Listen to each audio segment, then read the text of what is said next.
The Dukes of Dice are brought to you by Arcane Wonders, Game Toppers, the greatest stake in the entire world, and listeners like you. Welcome to the Duchy. It's time for another episode of the Dukes of Dice podcast, a proud member of the Dice Tower Network.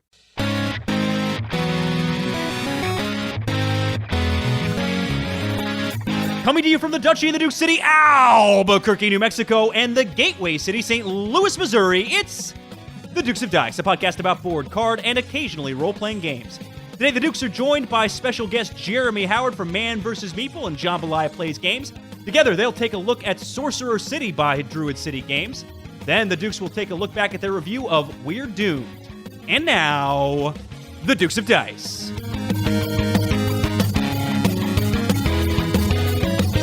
Hey there, everybody. Welcome back to the podcast. This is Sean. And Alex. And in our third seat tonight... We did it. We did it already. We're doing it already. It's the magic of editing, but of course, it's funnier, so I won't edit this out. And... Keep it all in. Make it weird. Make it weird early. Let's do it. Ooh. Let's just see how long we can go silent, and I'll leave it all in. I will. I don't know if I'm down for this. I can't handle the awkwardness of that much silence. I can't be silent. So there you go. I just can't. I can't do it. You know, like I got to talk, and I'm an only child, man. I got to talk, and I'm 41, and I'm still an only child. I'm claiming it hard. All right. Yeah. 41? I'm 41. Man, brother. you seem. Yeah. Man, I thought younger for some reason. I don't know why. Yeah, man. If I didn't have this hair, down to nowhere, man, you'd be like, dude, this guy looks like he's a kid. When I show people pictures of me bald headed, people are like, whoa. Yeah, lucky. I'm very fortunate to wear hair. I got some decent hair, man. So I rock it. No doubt. You know what? We're a podcast right now of 3 awesome heads of hair. There you go. I like them. Yes, I do. I like what you're doing with your beard. Although people can't see, it's a little wild. But it's it's a little wild. But I like the way it's going. It's going to different places. It looks exotic. It looks like you look like a hunter. Okay. You look like your name is Hunter. Okay. Hunter Ramirez. You know, Hunter S. Ramirez. Ooh, yeah, I like it. Hunter S. Ramirez. Ooh. Yeah. I like it. Okay, yeah. I like it. Book it. Fear and Loathing in New Mexico. Yeah. That's here you go. Or in Albuquerque. Dang it, Dude, are we even like? Oh, I didn't even get formal introduction. Hey, no, it's fine. Jeremy Howard, welcome. I'm like, let's get derailed, but let's not get too derailed. No, it's okay. We don't start talking about games for about 12 minutes. There you go. So we're good. We got some time to kind of kick the tires on this. Back to your beard. No. I can't compete in this category because I could grow this out for about 3 weeks. And it wouldn't look like I was doing anything. I don't know what happened, man. I hit a stride when I was like 35, and all of a sudden I just became this guy that could, stop growing patches and actually grow a beard. So now I'm just going with the full husky, I don't know, off the reservation look right now. That's Wisconsin. I got to cover up, It's quarantine, man. No one cares. I gotta cut. That's right. Everybody got that COVID hair. I'm talking it is. Everybody has that COVID hair. I saw someone who got their hair cut the other day. I'm like, you cheated. You cheated, dude. You're going to your barber, letting them touch all of you. Social distancing. If you can't cut it from 6 feet away, you can't get your hair cut. So that sounds really dangerous. It is. That sounds like a fantastic dexterity game, though. Haircuts from 6 feet away. Just gotta throw scissors at people, see what happens. So if your barber can cut your hair and says they don't like dexterity games, don't go see that barber ever again. Yeah, that's fair enough. Oh man. So you're married now, Alex? No, I'm not. You're not? I thought not yet, man. I thought you were getting married. I'm supposed to. Yes. We literally just had a walk and talk about this because the fiance was supposed to have her bachelorette party in Chicago this weekend.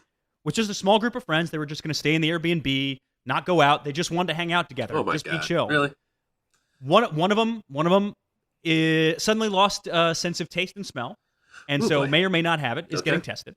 Another one, her sister had it confirmed, and as a result, that whole thing got canceled. Right. Just completely derailed. It's not happening. Everything happened.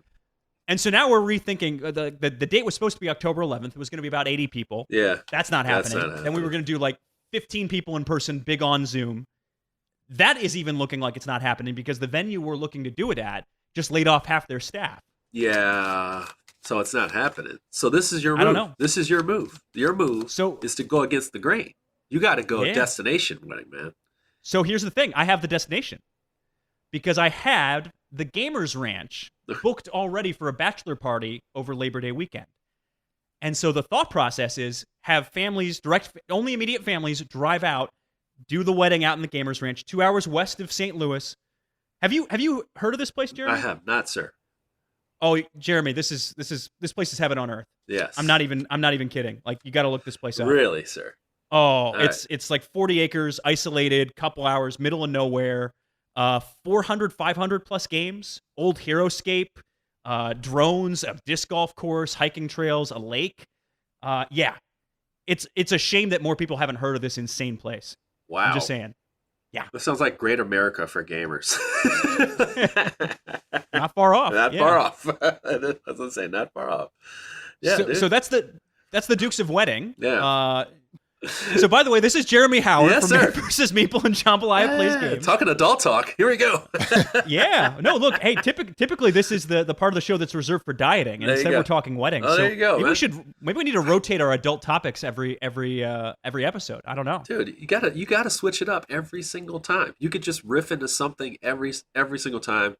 You can start with a grievance that you have. You can start, just even like your meal choices. I find whatever comes natural to you right before you turn it on, do that. Just talk about that. You're like, I was just thinking about, these dang on squirrels that I have.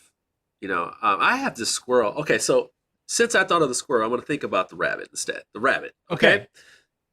Because I'm off on focus, right? So here we go. Let's do it. This rabbit. Every year, I have this freaking rabbit that shows up, and it's like the bachelor rabbit. I should just call him Steve. Let's call him Steve. Steve the bachelor rabbit. Dude, Steve rolls into town, okay? He comes in our court. I can tell it's Steve, although I'm probably lying to you. He comes through. He's the bachelor rabbit. And all of a sudden, I see more rabbits around, okay? Lots more rabbits. So I'm like, Steve is doing work, like he's doing his work. All right, Steve is doing his thing. And all of a sudden, dude, I swear to you, I don't even know. Like, this is how ridiculous this story is. I don't even know how long rabbits carry. But I swear to you, I see more rabbits, small bunnies, during the summertime. It's insane. That guy is a bachelor, and he's out of there. And I mean, I'm thinking this guy, he comes here every year to clean up. But you know what? It's probably not him, but I'm still going to call him Steve, the bachelor rabbit.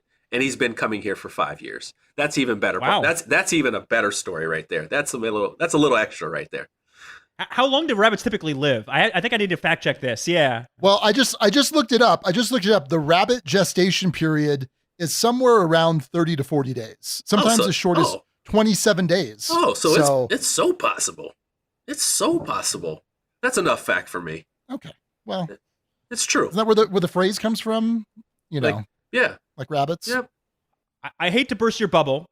Go ahead. I do want to burst your bubble a little bit. No. The average lifespan of a rabbit in the wild is 1 to 2 years. So it might be like Steve the Fourth. You know what? It might be Steve the Fourth. Steve the Fourth. Just like his daddy, the Rolling Stone. Just like his daddy. Look at him. Oh, man. Jeez. Have we even said what this episode's called yet, Sean? No, we haven't. So this is a Duke's record, by the way, for this. Yeah, probably is. So this is episode 229, which we're calling "We Built This City on Purple and Gold." That title suggestion, thanks to Don Gilstrap. That's the Starship song, right? We built the city on rock and roll. Yeah. And talking about Sorcerer City. What's the purple and gold? Purple and gold is for Louisiana. Oh, okay. Go. Well, I'm not a college sports guy, so yeah, LSU, man. Okay, that makes sense. Jeremy, we got a little beef on that too, because I'm a USC guy. I'm a USC alum. Yeah. So we had that going on back in 2003. Long time ago now. Long time ago. Ooh, boy, 2003. What was I doing? Oh, I was playing college basketball back then. Yeah, I was good to go back then. Oh, nice. I was spry back then. Ooh, boy. Like lightning, man. Like lightning. Sticks like the wind. That's what they used to call me. Like the wind. Always moving. Always fast. Yeah. I should also note that we get help naming all of our episodes. I know, jeez. From our Board Game Geek Guild, Yeah, we may number go 2008. We may never get here. And at the end of the episode, we will give you the runners up for the naming of the episode. So hang tight, stay tuned. We'll get. I wish all of you so much luck. I do. Me too. Jeremy, how do we know each other? Well, when I was first starting out, I was a blogger, Jambalaya Plays Games, and I started. Boy, my origin story is fun, but I'm just going to go ahead and put it like this. I met you. You were working for Gray Fox. Started writing and pestering you for review copies.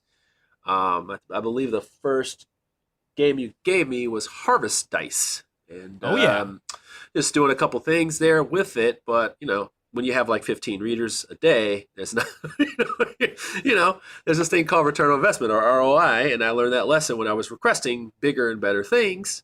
But yeah, man, I was working my butt off, and here we are. And because of little nuggets of advice that you even talked about with your podcast, and I remember that. You remember you talking about these types of things, and I didn't know that about you at the time. I didn't know you were like doing content as well, and then that like kind of gave me perspective. And 3 years later, making a lot of content and doing things in a lot of places and promoting things for a lot of people, and here I am. For good reason, and hey, like hustle prevails, man. Like if people are in it and people are interesting enough and worth watching, you get the numbers, you get the ROI, like you get the review copies. You got no issues with that now, man. You were turning me down by the end of my time at Gray Fox. Man, but you know what? It's a good thing, and it's a blessing and a curse as far as like how busy you can get. But like, as long as you love this hobby, it doesn't even matter, bro. Like it just doesn't matter.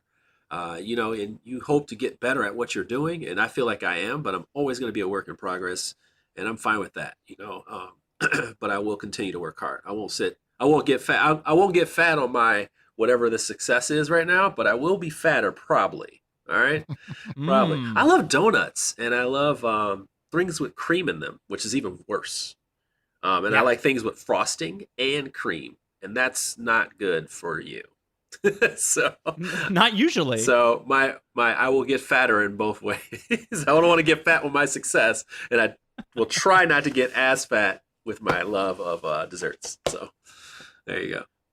I used to eat frosting straight out of the can. Yes. Just straight out of it. Yes. That was my thing. You eat a lot of weird stuff, like without context. Like just. Oh, yeah. Yeah. Well, look, Jeremy, have you ever had the privilege of enjoying dip and eat ramen? Yeah.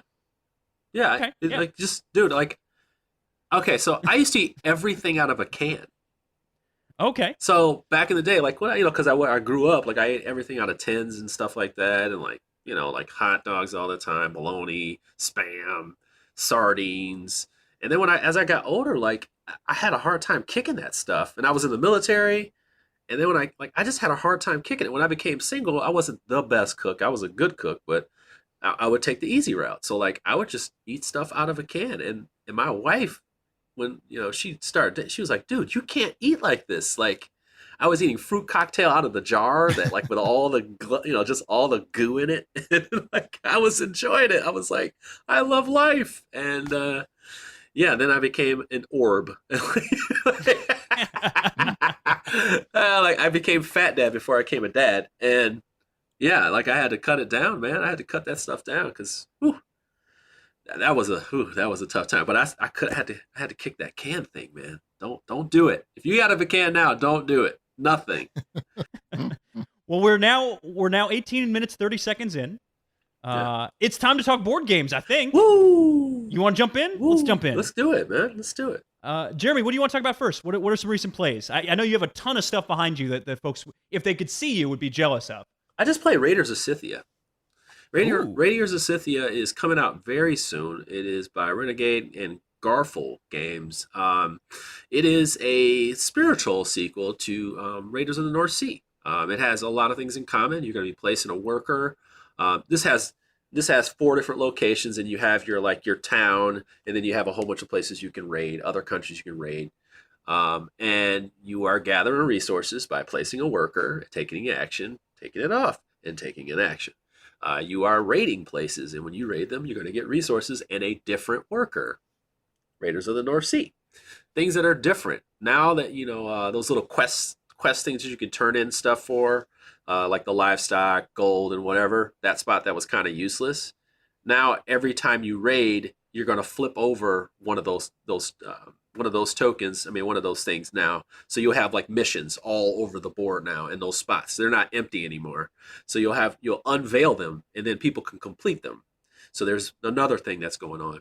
When you raid, you get to chuck dice, and you not just the strength dice, but now you chuck like red dice, white dice, and if there's gold, you even chuck more dice. And what happens is, we'll get to this, is you have a squad and a crew in this tableau area. Okay? Still fulfilling requirements, still doing all that stuff. But what happens is you roll them and they take wounds for when you're raiding. So now you have this crew of cards, instead of like just playing the cards and then like, sacrificing them and all that stuff. Now they get wounds on them. And you have to put these wounds on them, and then they have less power. So you have that area. So you have a leader, and you have up to 5 crew, and you also have eagles. You can draft like these eagles. You put them on top. They help you with points. They help you with giving you strength and actions on your cards. And then they also have horses that you can put on the underside, and those horses help you with strength and different things like that. It's a really interesting game. Played it solo too. Very, very interesting. Very interesting, and definitely sets itself apart in a couple different ways that make it attractive to me. That one's a very, very attractive game.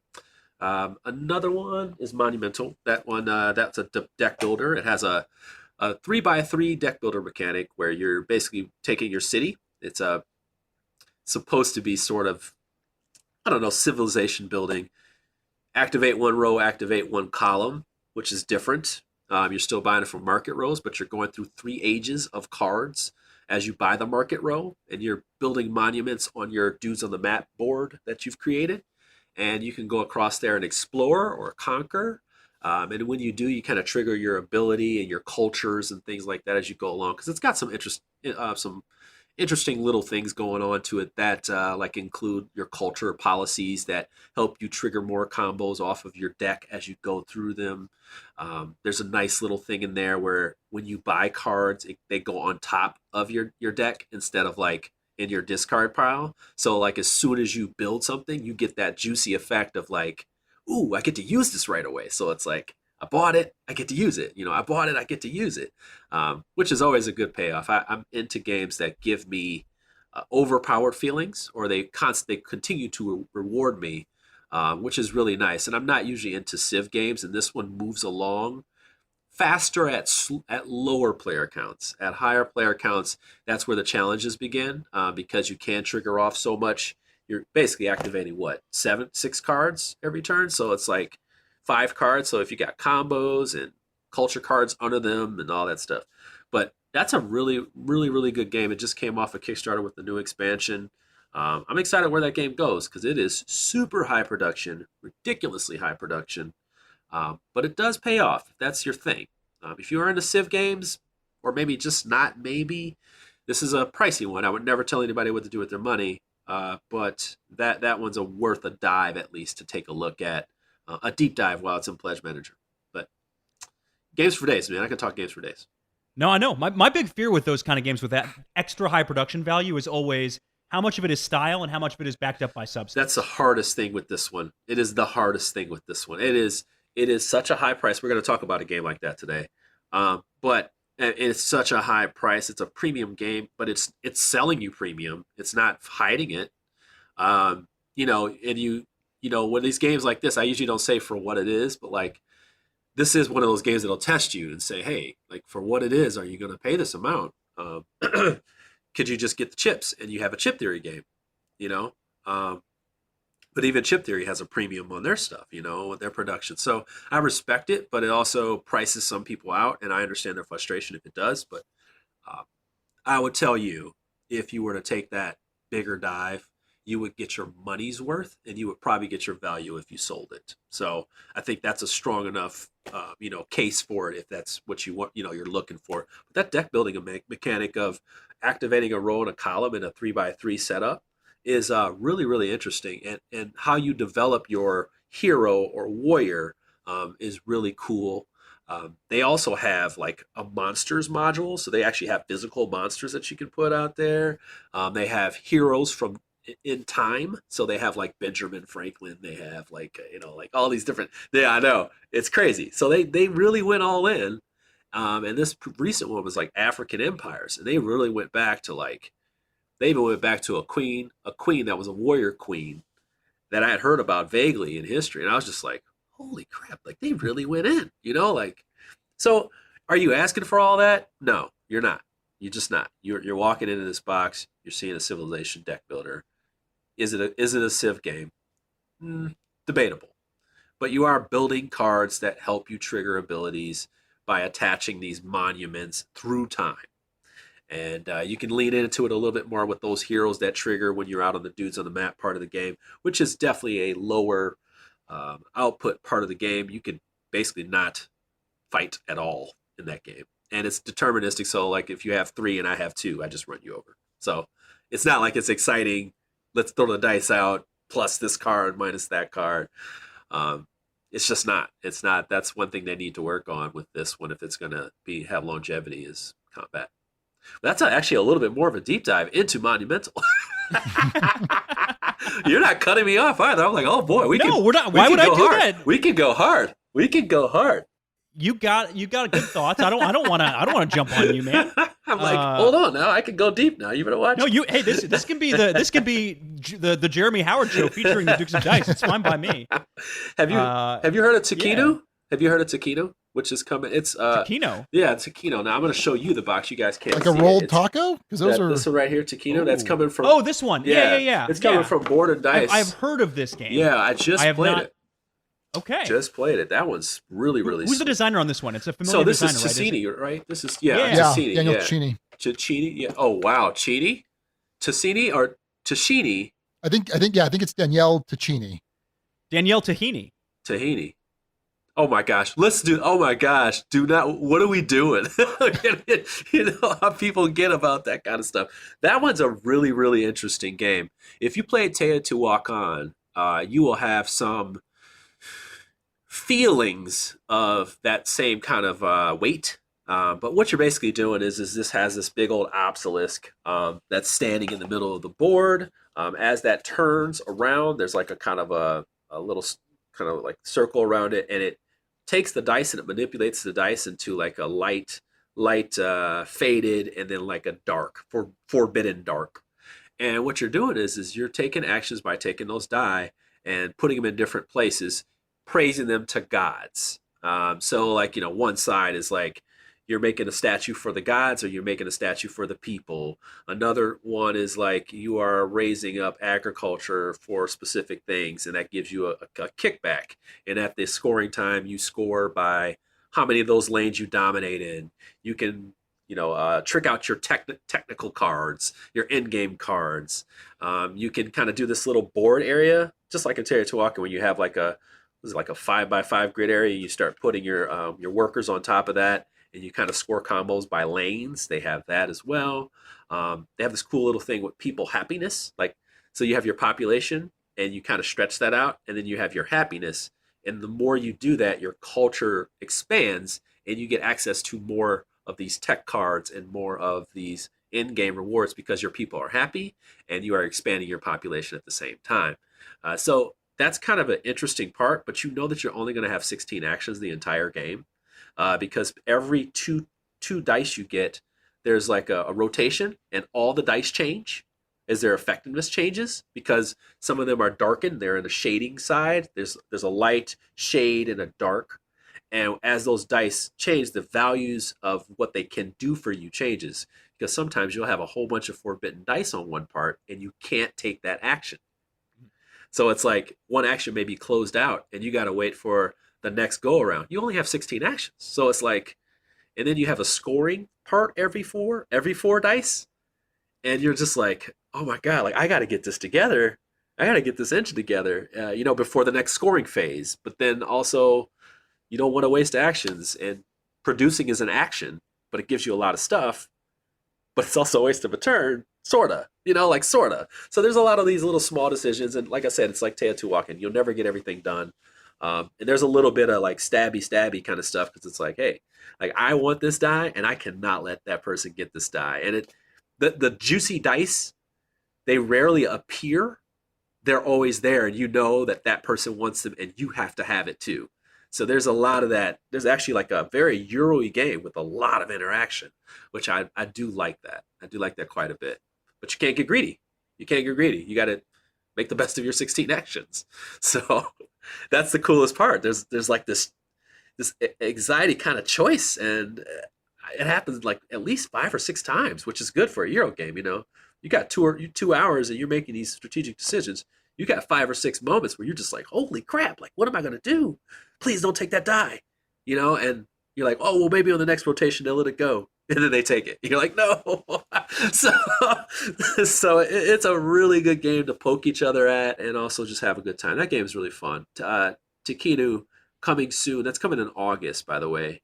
I haven't played the solo mode yet. A lot of people don't know me as a solo content creator too. I haven't played it yet, but it is similar to Teotihuacan. So the setup of how they do it is similar with that little pyramid action thing. So very interested to do it. I got it set up behind us right now, actually. I mean, in front of me right now, behind the computer here. But yeah, that sounds like a dream game, an absolute dream of a game for Sean. Yeah, not for you, Alex. Not for you. Yeah, no, I'm very excited for that. Yeah, this is a very, very exciting game. You will feel incomplete when you finish, and you will want to play this again. And I could say what did we do? We did 4-player. We have 4-player, and I think we just went over 2 hours. And that was with the teach. Teach. Okay. Like, I'm serious. Like, of course, the publisher's in there, and you got a whole bunch of people who play heavy games. But actually, yeah, but it was 3-player, actually. It was 3-player. You're overselling this. You're overselling this. We got to put a disclaimer on it. Dude, now. but this one right here, man. I know, like, oh, this is sponsored by Board and Dice. Lord, Jeremy. All right, anyway. Jeez, man. Oh, boy. Yeah, they got me this soda here. Shout out to Board and Dice.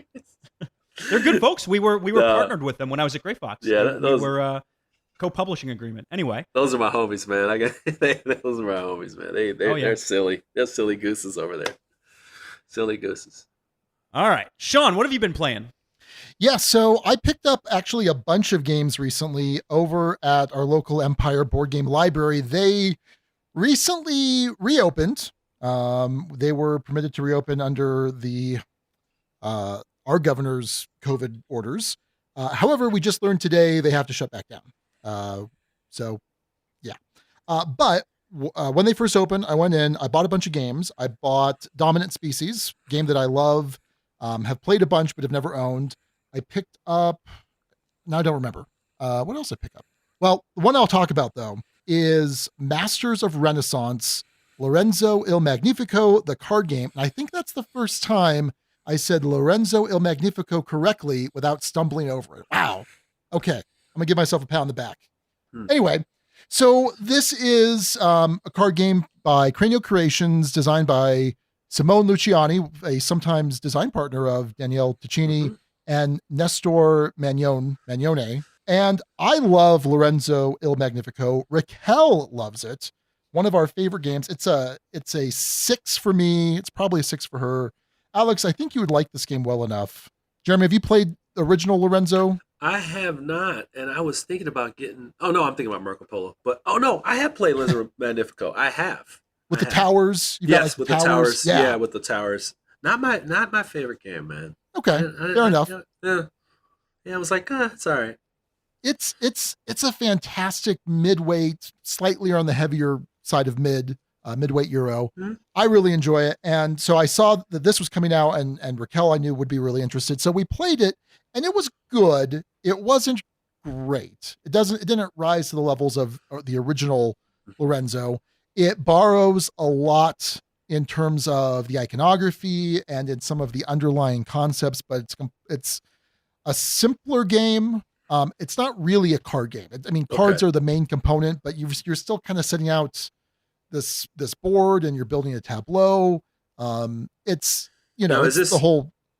So is this similar to, let's say, when we say Cards of Burgundy and then Cards of Burgundy, the card game? Is it trying to do exactly what the game was doing, or is it like this is a little different with this because it's a card game?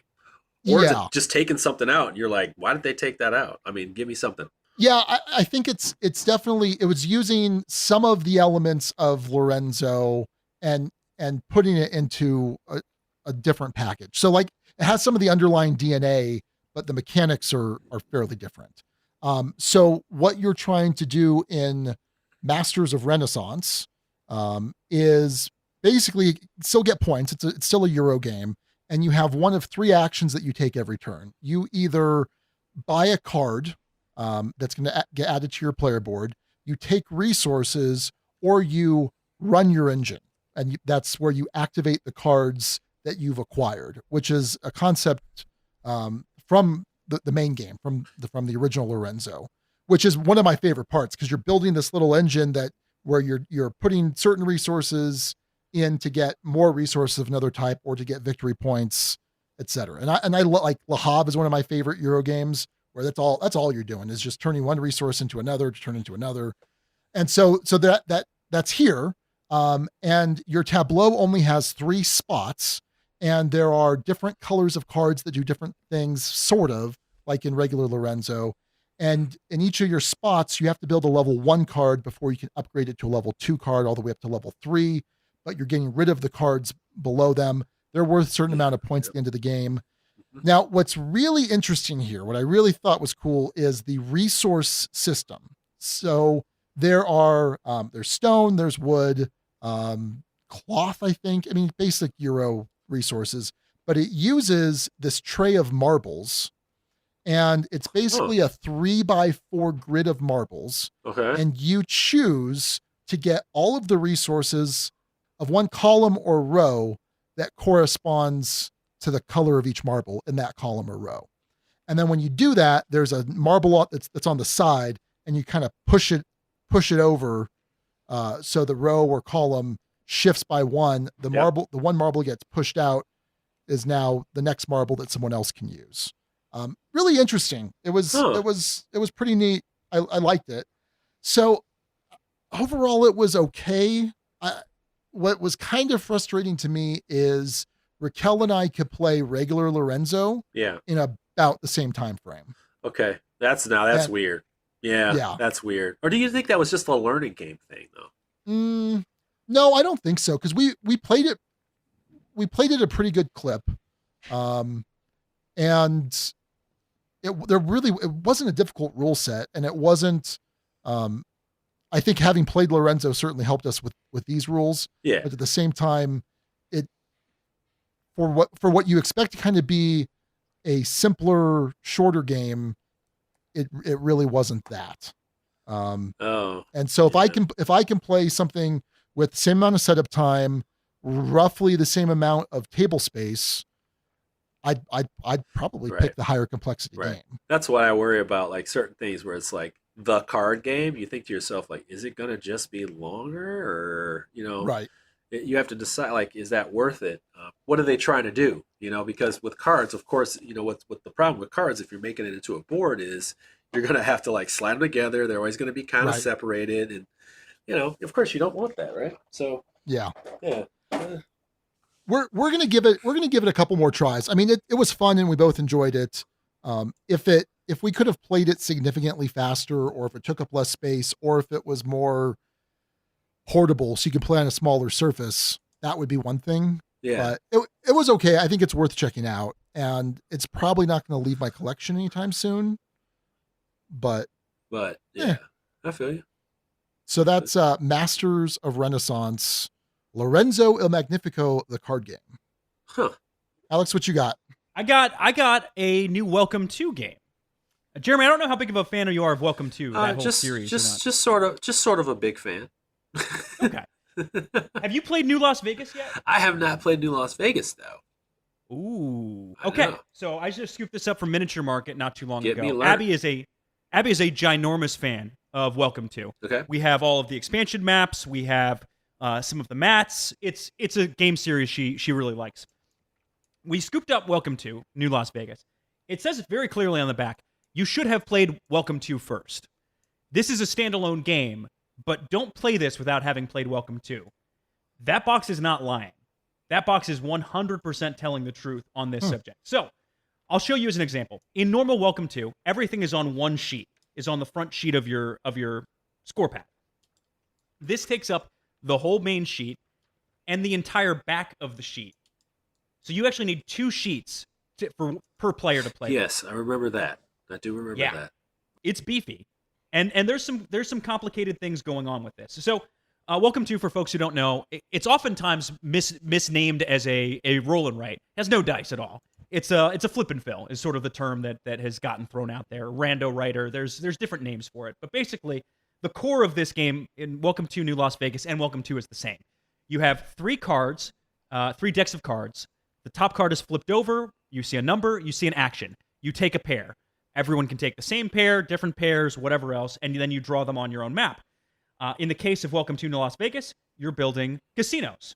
And much like in Welcome to, you have to build them in increasing order. So on the far left, it has to be low numbers. Heading to the right, higher and higher numbers. What makes this one so tricky is you have different elements. So for instance, you have at the very top of the map, you have a golf course. The first time you build on the top row, you have to circle the hole next to it. Then everything you build after that has to be adjacent to that specific home you build, or you miss out on big opportunities to score on the top row. The columns, you want to fill in the columns themselves, because if you're the first player to do that, you get big points for that.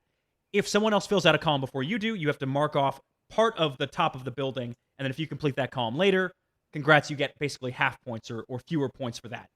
You also have certain casinos that are under construction, and unless you cross off the crane by taking a specific action, you can't build on that building site. And when you do that, you incur a debt. And until you build a casino on that spot, you have debt. Why is debt important? Because of another rule that isn't really in Welcome to that is tied to money in this game and lending. At the very start of this game, all of the players are going to make one decision. Mean bank or friendly bank? Mean bank or friendly bank?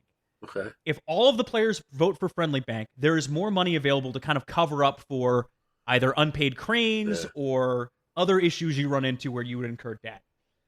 However, if everyone picks unfriendly bank, bad news, there's a chance a lot of people are going to lose a lot of points. And if it's somewhere in the middle, the amount you're going to get from that. Right. It's a secret decision you make at the start of the game without knowing what kind of strategy you're going to go through. Okay. Yeah. I like that, though. Risky. Let's add on to this that there's a limo. And if you take the limo action, you have to drive it drawing on the streets around the board. I'll show it on screen. No one listening can hear this, but you have to kind of trace a path with this limo. And as it stops in front of certain casinos, you can get certain points depending on how well you've upgraded fountains or VIPs or different areas. The trick is, if you don't get your limo back to the airport by the end of the game, you lose a big chunk of points. Whoa. Yeah. So you have that going on. Real quick, Alex, this is starting to sound like Ben's explanation of Cones of Dunshire from Parks and Rec. It's by the way, Dunshire, dude. Completely understandable because it can feel like that. Because let me mention, another thing that you're going for in this is on each of the rows, each of the streets that you're going after, you're trying to get consecutive even and odd numbers. And so, as an example, at the end of the game on the very bottom row, if I have more even numbers in a row or more odd numbers in a row than any other player at the table, I get a certain bonus for that. So it's also adding that decision point to where in typical Welcome to, you usually want to go, say, 1, 2, 3, 4, 5. You want to get as close to sequential as possible. In this, maybe not so. You might want to go 2, another 2 if you can by duplicating. It has that action in this game. Yeah. 4, 6, 8, 10, but that might completely hose you on finishing out the row. Huh. So it has so many different elements and strange things you're going to. I'm sure I haven't even talked about all of them because there's the show effect, and I'm not going to get into it. The point being, this is Welcome to with a lot more added in, and we still enjoyed it, but it doesn't have that same kind of elegance, that same kind of accessibility that original Welcome to does. But it is a worthy challenge if you really want to rack your brain and get that same kind of if you thought Welcome 2 was too easy and you just dominate all the time. Yeah. This is definitely a worthy evolution. Because I was gonna say the seasonal maps that they have, like the seasonal paths they have, still very gateway. Just more like theme-ish, like theme kind of mechanisms added in there, but still sprinkling using the using Welcome to, right? But this right here, this sounds like it's rivaling some of my other favorite roll rights, like Metro X and what's the other one? Fleet, the dice game. Oh yeah, Fleet's intense. Fleet's intense, man. You're not playing around with that one. But yeah, I'm liking that. I'm definitely liking how it sounds, because I do want something a little bit meatier. I'm not burnt out on Welcome to. It's just more so like it's for other people's experience when I play it at this point. And I use it for that. It's a really good, comfortable game to show to everybody, and everybody feels incorporated because they're writing something down. So I always highly recommend Welcome to a lot of people, but this one right here, definitely serious for the game night crew. They may look at you like, man, like you're still talking? You're still talking? I thought this was rolling right, like. Yeah, wait until you start explaining the rules. Yeah, you start explaining the rules of this thing. Right. Any sort of anticipation of, oh, this isn't meaty enough, or this isn't going to be enough for us to like. No, there's some good meat on this bones, and I was a little bit surprised by it. I'll admit that. Yeah, that still sounds good though. Yeah, it sounds good. Yeah, it's worth checking out. So, I don't know. We could talk more games, but we got a review to get to at some point. Oh gents. Lord, yes we do. Fair enough. Yep. Fair enough. So that is a look at what we played this week. We'll head on over to our review after a word from our sponsors. Well, Sean, in these tricky times, our friends at Game Toppers want to let folks know that they're still open for business. They're still doing what they can to provide some at-home gaming goodness to help people upgrade their gaming experience while they're trapped at home. So Late Pledge Manager is open on Game Toppers. They have a lot of great bundles on their website, some of which might sell out, so check it out before it gets too late. Also, mats are going to be able to be shipped out relatively soon, so if that's something you've been looking for, hey, great. Thanks to Game Toppers for supporting the podcast and for supporting gamers looking to upgrade their gaming experience. So go visit them at GameToppersLLC.com.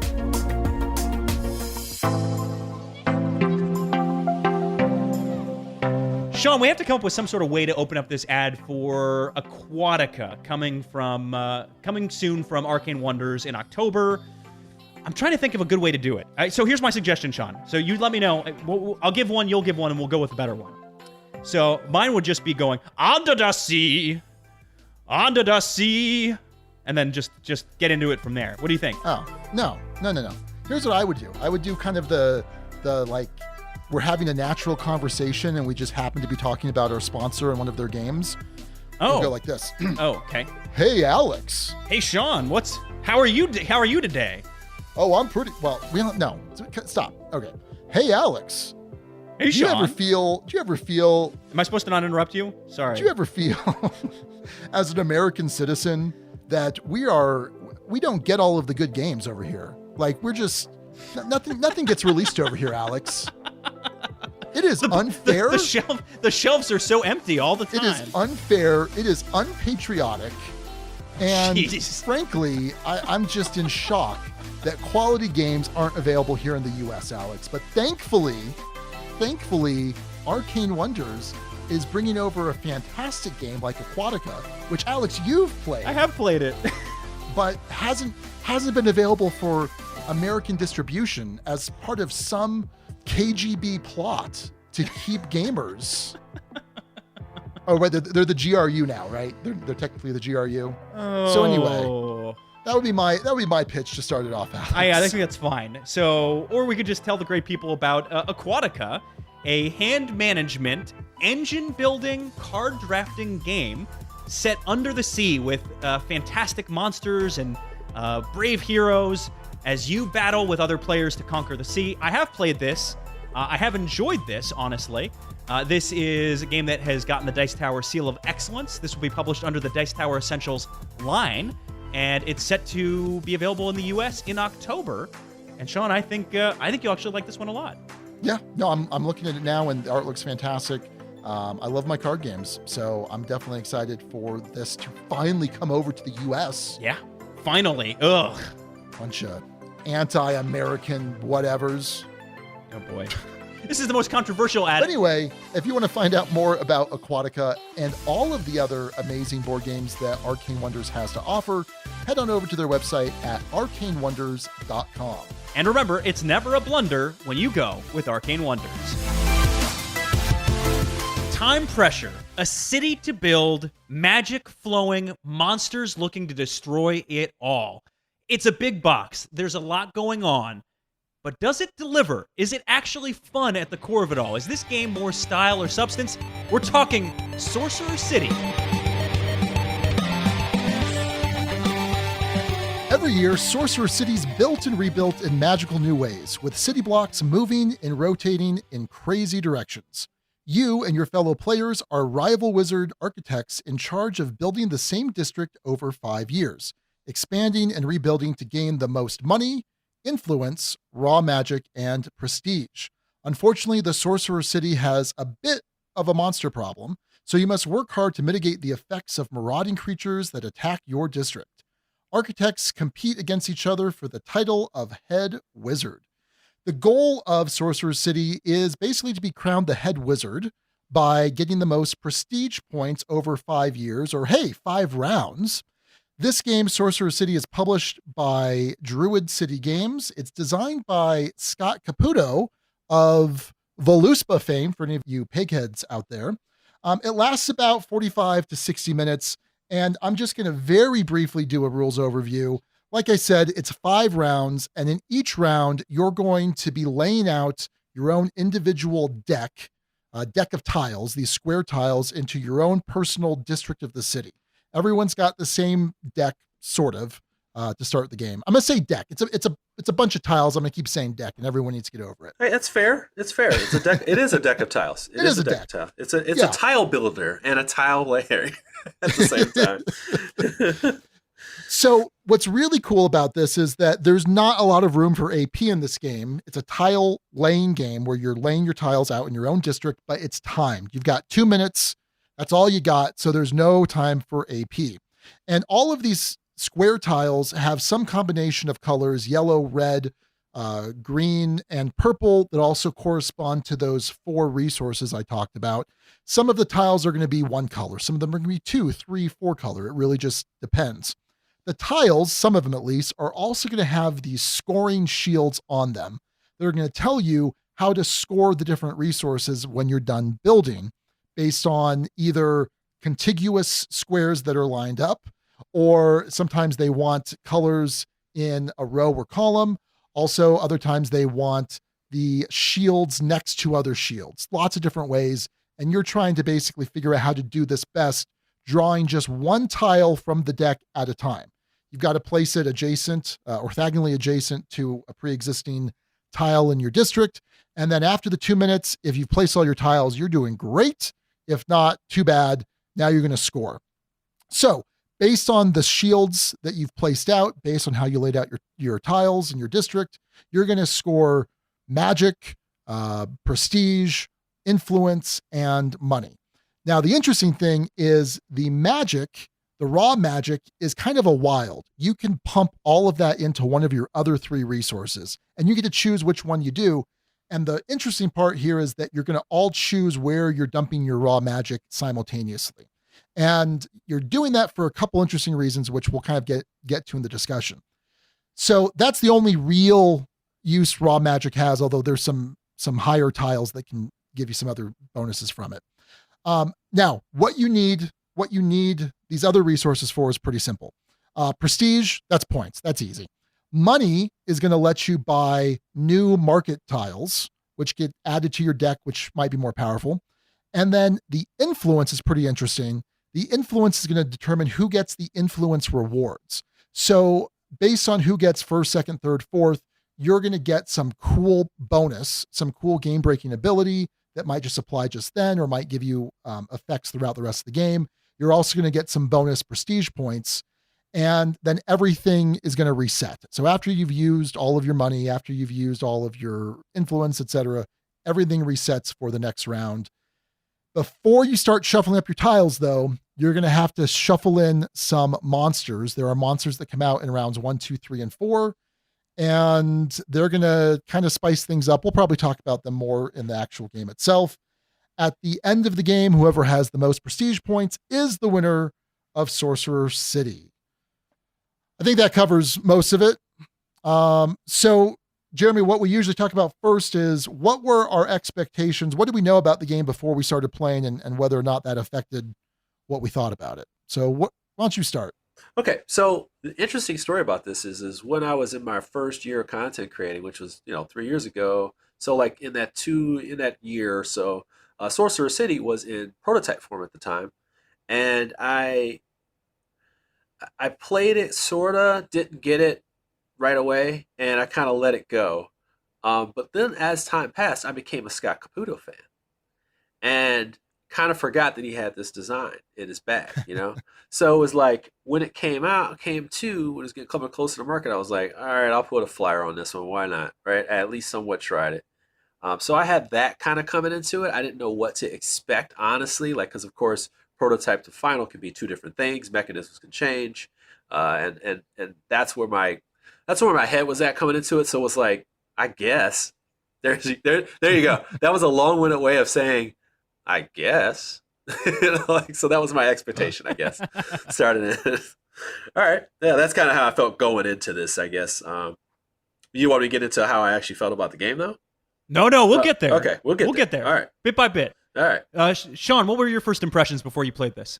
So when we first talked about having Jeremy come on the show, we kind of do the thing we do whenever we have a guest on, is try and, hear a bunch of games that Jeremy's played recently that are, that he's able to review, and we try and figure it out. And I forget what the other ones were. It was Sorcerer City, and there were two others. And for whatever reason, we settled on Sorcerer City, and I wasn't particularly thrilled about it. Okay. I full disclosure, I have never played a game by Druid City Games before, which is kind of weird because they've had some pretty big games the last couple of years. And so I had very little experience with the publisher. I knew it was Scott Caputo, and I liked Voluspa. It's in the collection. Raquel and I have played it several times. But when I looked at pictures of the game, when I looked at the bright, primary colors, the yellow, red, blue, green, it looked like it looked a little garish. Pictures of it did. And then even when I opened up the box, punched it, and boy, was there a lot of punching to do. Yes, there's some punching. I was not looking forward to this. I'm like, I don't think this is going to be a game for me. And I was pleasantly incorrect. So I'll get into that more. Whoa. Huh. Whoa. Interesting. I came into this like, this is not going to be good. Are you sure? Were you having scotch while you're? I mean, you should have been having a scotch while you were punching it. First of all, when you open a box and you have to pull that many sheets out, you need to go get your scotch. Yeah. Get three. And go 3 fingers. Don't go 2 fingers. Go 3 fingers and say, hey, baby, we got to go all in on this one. I may need backup on this one. It's going to take so long because there are a lot of bits in here, and there's a lot of organization as well. Yes. To it. So yeah, going in from opening box to setup, it's gonna be a hot minute. I'm going to include that in my first impressions because that was my first impression of this. I haven't played Voluspa. I'm not familiar with it. I know a lot of people have enjoyed it, talk about it. It's a well-known game. Yeah. So I'm familiar with the designer. I have also not played anything by Druid City Games prior to this review. I know Tidal Blades is one I think I'd probably really enjoy. I haven't tried it. I saw this box when I opened it up, and I was like, oh, there isn't as much in here as I thought. And then I realized that the punch boards were under the insert, and I saw how many punch boards were in this thing, and I was not sure what this was going to be like, what the experience was going to be like, especially knowing that I needed to somehow convince Abby, who when she sees a game of this size, her first reaction will be, arms crossed, it's going to be a hard teach. Like, This is going to be tough sledding. I'll talk about experience in a bit when we get more into this, but yeah, there was it. My first impression was not necessarily this is going to be great. It was, this is a lot. That was my first impression. This is a lot for sure. Yeah. Let's talk rulebook. How was this game to learn? Did you learn this game from the rulebook, Jeremy? So I do 2 things. So since I read like a good 8 to 10 rule books a week, I have to make sure, like the first experience to me, the face of your game is not the art. I'm not a big art guy. Um, I you have to show me your game. I have to visualize your game. And what I've found about this game is they show you how to play the game. Like, there are beautiful, big examples. And of course, there's always going to be ambiguities because some of us are little designers at heart and we're trying to answer all the questions and find out ways to manipulate things. But for the novice to the not so careful eye, you do know how to do all the actions. The examples are huge. The book is bigger than it needs to be. And you know what? It works because they actually show you everything. They give it, it's a big presentation game. They give you a big presentation book. They explain absolutely every single tile in the game, which is really important. So you have explanation. And not only do you have an explanation for the monsters, which could be difficult, right? You are also going to have an example for each one, which is really, really important for a rule book, because you can interpret things all wrong. And some of the reward cards, the influence rewards, do need to be interpreted a little bit, which is a flaw of the rule book. You guys are having me talk about the rule book. Now you're getting me excited. Yeah. But overall, I was very excited about how bold it was. It gives you a good first impression of what we're trying to do here. You can get this to the table right away just by doing this as well. So very, very impressed with this. I like when you have a nice round overview on the back to keep things simple. Yep. But as you mentioned, plenty of examples, very visual, very colorful. Yeah. I still found myself, and this is just more my fault rather than the rulebook's fault, missed a couple things. Yeah. Like, it just happens. Yeah. I for instance, I didn't pay attention in my first game to, on the year 5 space, you put the year 5 reward that says there is no reward. So I just dealt out a random reward, and people were like, well, what is this reward doing here? I don't know. Maybe there's something that lets you pick other rewards. So I ran into moments like that with this, but I don't think it's necessarily the fault of the rulebook.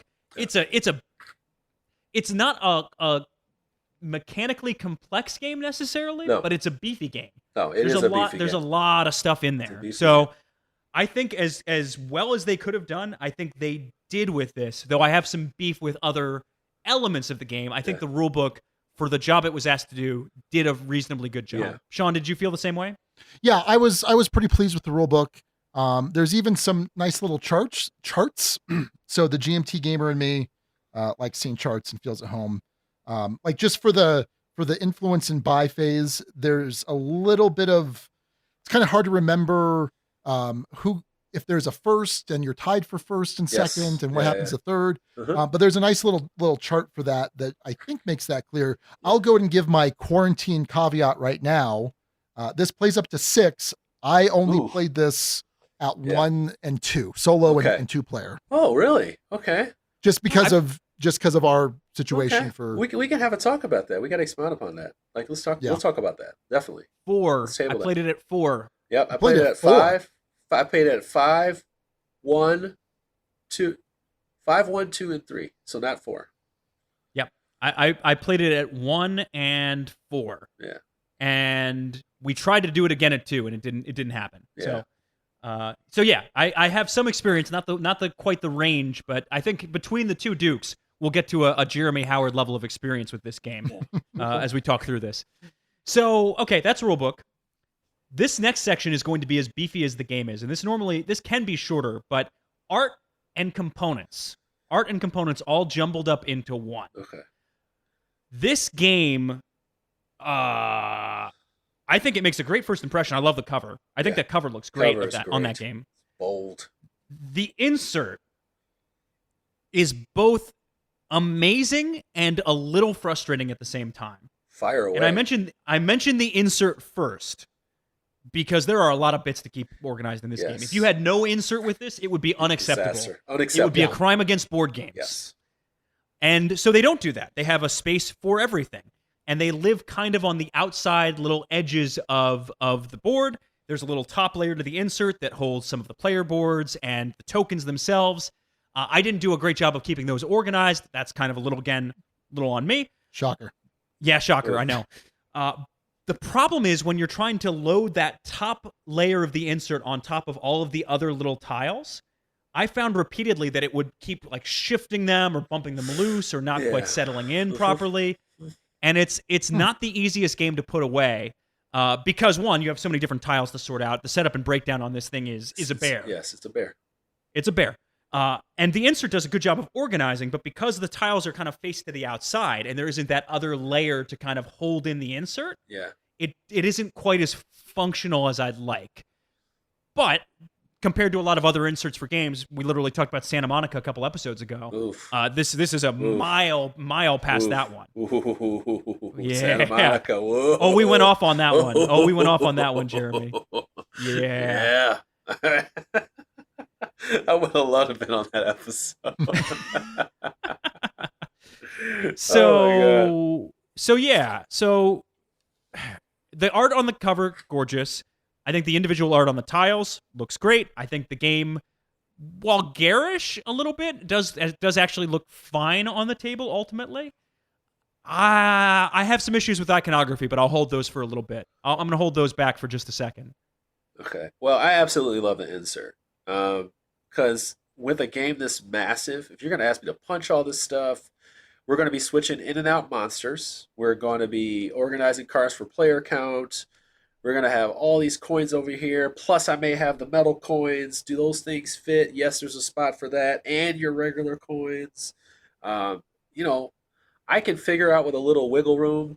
I think you're supposed to keep the boards on this. Are you supposed to keep the boards on this one? You're supposed to keep supposed to keep a board or two and use it on the bottom to stabilize, which I thought was a really economical use of components. So there's that, and then I also like my chits and my what's the name, my boards, my chits, all those things, the tiles. I like them a little thick. You know what I'm saying? I like them thick. So these are really thick. And I love that kind of stuff. Other things that I do like, I actually like a combination of colors. I know sometimes you get this little drab look because there's a lot of purple. The yellow is muted, and then the red on top. Like it's just it does look good, but when you put it all together, it's a little dark. It mutes it a little bit. I have a blue table. I have a blue cover on my table, playmat on my table, so it really gets darker as you place it out. In this type of game, that may not work out well for you when you're deciphering purples and reds. They kind of blend all. But I found that the art overall was very good. The cover, I echo your cover. But I will say the art for the monsters, okay. Okay. It's partly because they're all one color. Yep. And that, I was like, yeah, for purposes of playing the game, yes. But I don't know. Do better. I don't know, right? I don't even know how to qualify what I'm saying, but do better. I just don't.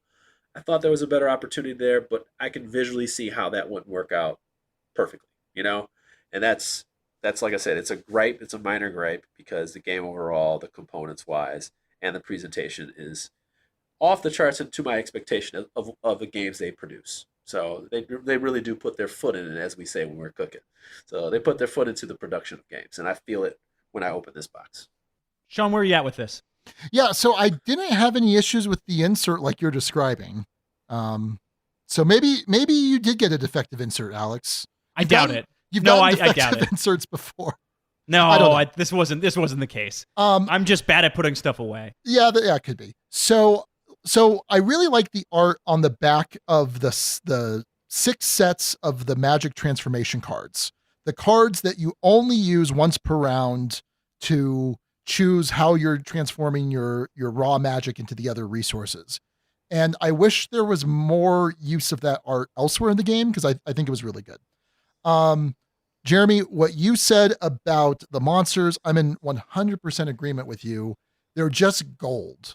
And there's a little bit of shading, but I think for gameplay purposes too, it made it really difficult to quickly recognize which monster is which. Yes. Especially once you're on the 3rd or the 4th monster in your deck. Yes. And a couple times, because I played the solo several times, and a couple times I know I triggered the wrong monster ability because I'm going as quickly as I can.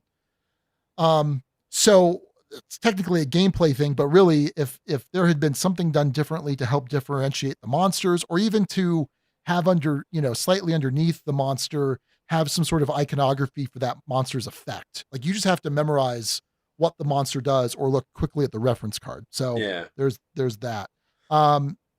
Thickness is good, like you mentioned. I mentioned before that when I looked at the tiles, the garish, like red, blue, purple, yellow, I thought, oh, this is just like Skittles that just got thrown up all over the floor. But you know what? I actually was building my district and saw it on the table, I didn't mind it. I thought it actually looked pretty decent. Yeah. I was kind of surprised. The only other slight issue I would have is the shape of the prestige tokens. So they're circles with little points with 3 points. Oh, kind of like the outline of the Klingon Empire insignia. Alex, you know what I'm talking about, right? Nope. By the way, these the coins for this, are like second to none. Like if you had those coins, you might use them for anything. They're huge. They're beautiful. Are you talking about the Kickstarter exclusive or the cardboard ones? Yeah, the Kickstarter exclusive ones. Yeah. Like oh my God, the coins are insane. I wish oh boy. They will blind you with production. Alex and I had the base game, the retail game, and so they're all cardboard. I saw all of the Kickstarter upgrades, and they're really impressive. But for the cardboard, because of these little points, my coin pieces, the corners kept kind of coming up a bit. Okay. So I think a more basic shape would have been fine, but that's all right. So those are my thoughts for art and components. I have some thoughts on iconography. Okay. So, and look, I don't think this game is pitching itself as Gateway by any means, or is trying to be that. No. So take this with a grain of salt. But you can explain really easily what the three different goals you're trying to achieve with tiles are, right? The shield goal, you need to have something that's adjacent to this in some area. I think they call it nearby, or there's another term they use, but yeah.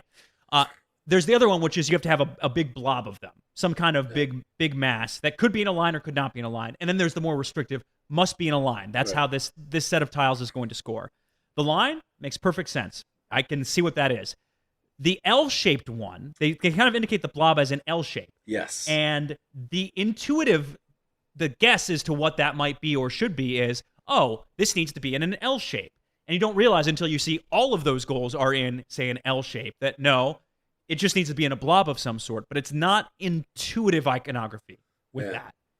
Then you add the shield goal, the nearby goal, and you can explain that, and it makes sense. It counts itself as part of the shields. Okay, I can remember that. It shows a shield, and then it shows to the left, to the right, and then the bottom diagonal down, bottom diagonal right, and bottom straight down. It doesn't show exactly how that tile would score in its icon. It shows sort of a partial example of how it might score. Yes. And I think maybe it's space consideration. Certainly you're trying to get a lot accomplished on a tile. But again, as you mentioned with the other side, do better.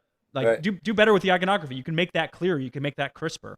That's a tough one. That's a tough one, too, because everything really starts with 3. So it's like you want to hit that home on all your iconography, at least 3.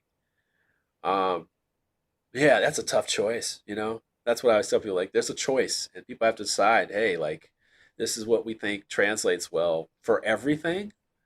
Although it's a simple rule, and you can just say it's 3, and to make sure the icons are clear on how those score, versus putting 3 damn near, pretty much on everything, And I'm like, that I understand what you're saying. But it's a tough one. That's a tough one. I mean, and there's other things like you get 2 buys every round. Okay, I get that I get 2 buys every round, but it's not clearly or cleanly indicated in any place. Why bother having a card that says there is no influence reward for year 5? Are there cases where you would have an influence reward for year 5? Why even have that as a section? Like, why is that a component? Why is that again, it's just stuff that's in the rule book. It's spelled out, but it's just slightly unintuitive. When it's talking about, say, gain an unused reward. Cool. Well, there's a whole mechanic in this where I'll pick either the points or the reward, and then the person behind me in ranked order would get the one I don't pick. Is it the unused of that? No, it's not that. It's the unused of all of these other cards. And again, spelled out in the rule book, but not intuitive. Right. And so there's a lot of those elements that make this game harder to play, more of which I'll talk about in gameplay. But I think they could have used a little bit more polish on some of those elements, just to make this game a little bit more playable. Okay. Yeah. Anyway, so one more component issue. On 3 occasions, my sand timer stopped. On 3 separate occasions over multiple days. Maybe it's a defective sand timer. I remember I was furiously placing out my tiles. I got it done.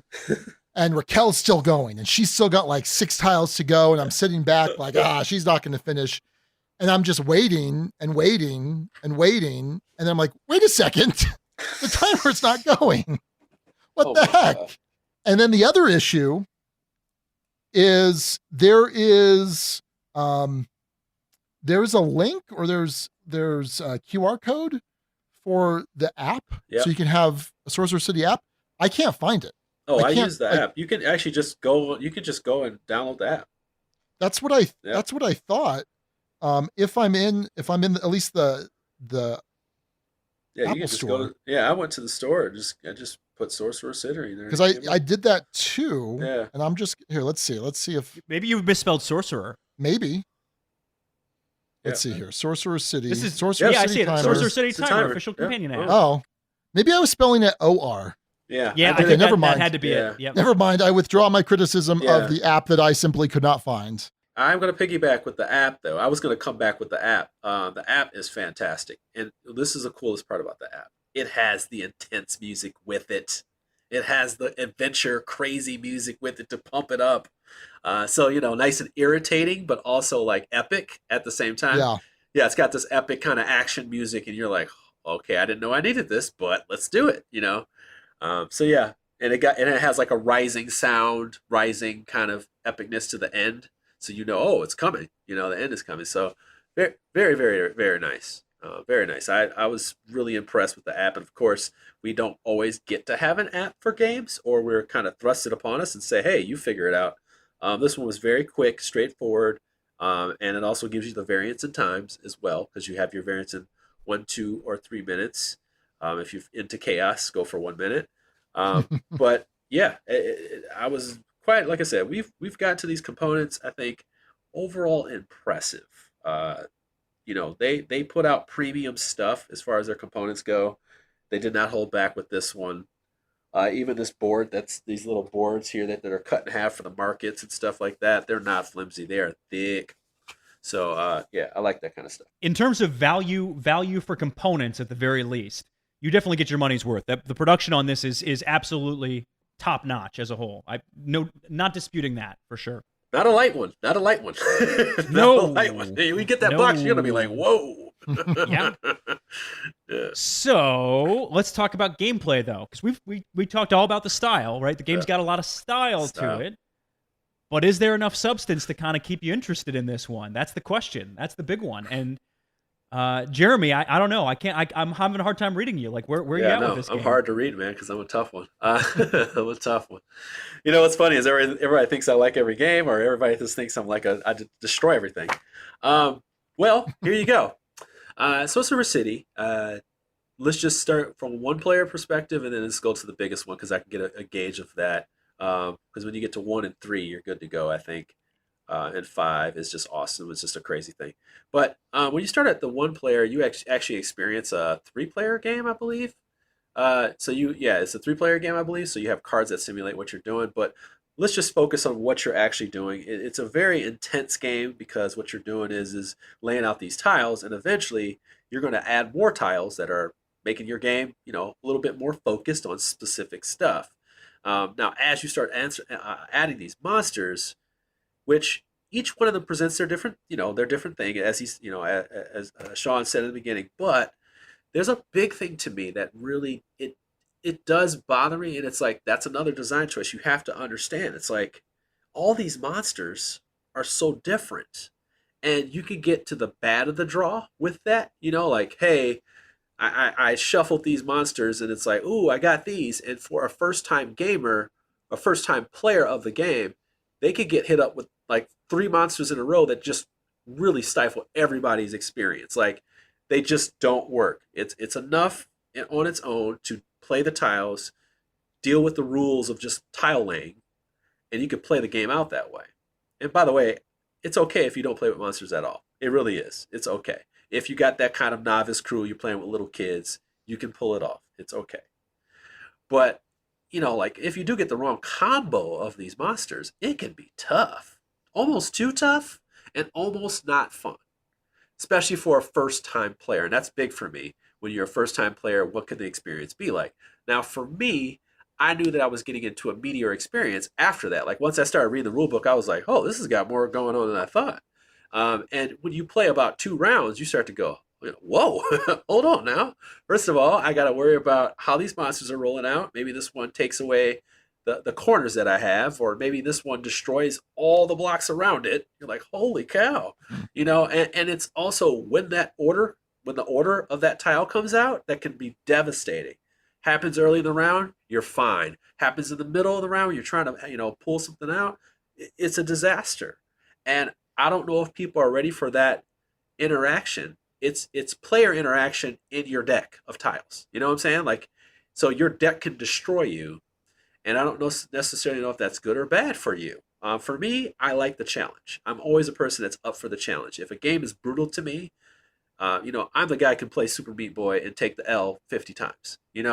So I don't have a problem with that. This game's not that punishing, but as those monsters mount up, so many different things will pop up with them that can be challenging. Almost too challenging.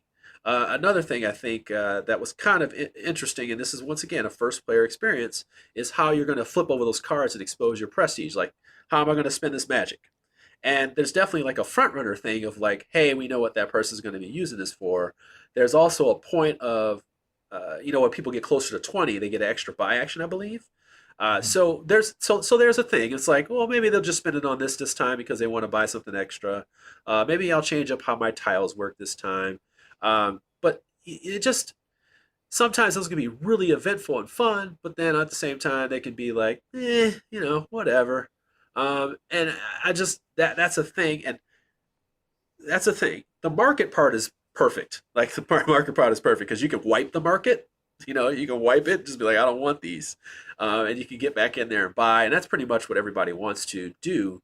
But you're going to forget to do the prestige, which is how you win the game. So it overall, as a solo game, just as intense, has some really, really, has a real big hill to climb as with the market being covered, because it covers the market and you have to kind of stop it from flooding.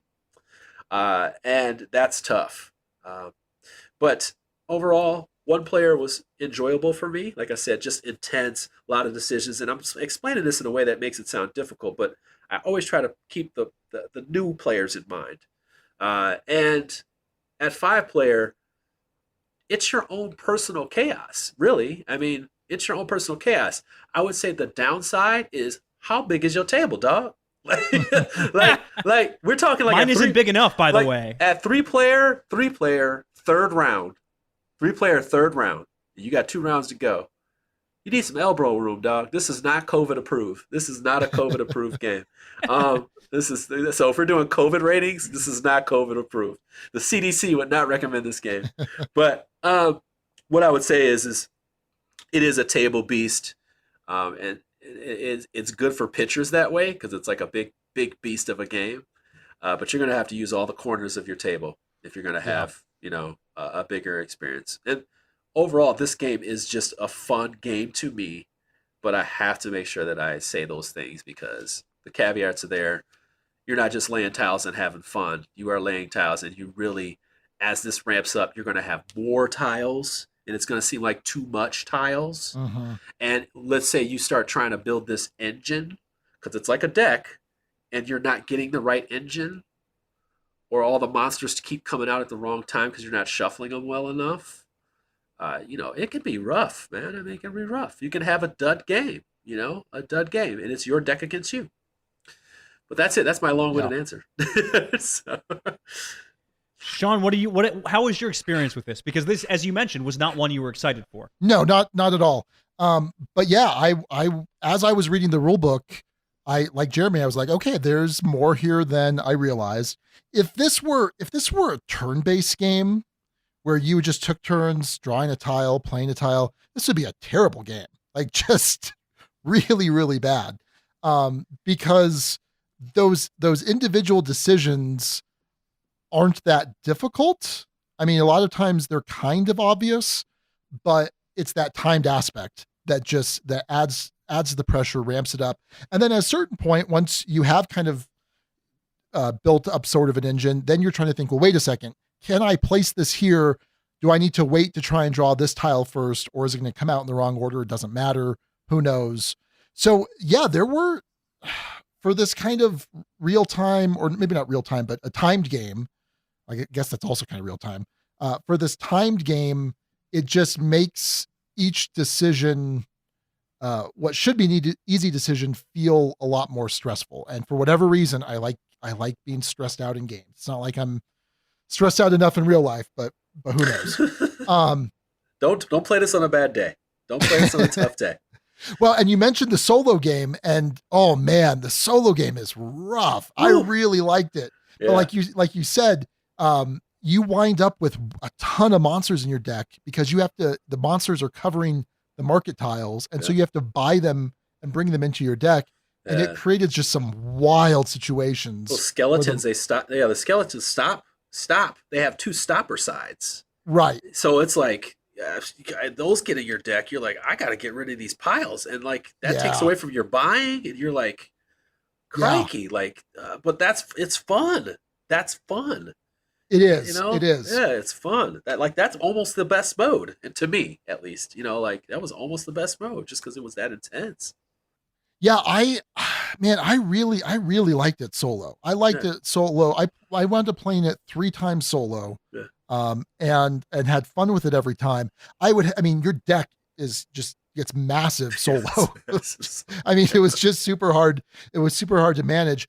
But then there's also, some long-term deck building strategy here, because you're adding in these market tiles, and some of them are kind of variations on the same thing. They're giving you additional ways to score certain colors of tiles, but some of them might give you discounts on cards. They might give you access to the certain influence awards. There's also rainbow tiles that count as wild, so they can score you, in a blue contiguous scoring area, or not blue, purple, or they could score you a green column, going either way. So there was a lot going on here, and then I really did enjoy. I think you're right, Jeremy, that a good portion of the time, the choice of how you're converting your raw magic for me was usually interesting. Yeah.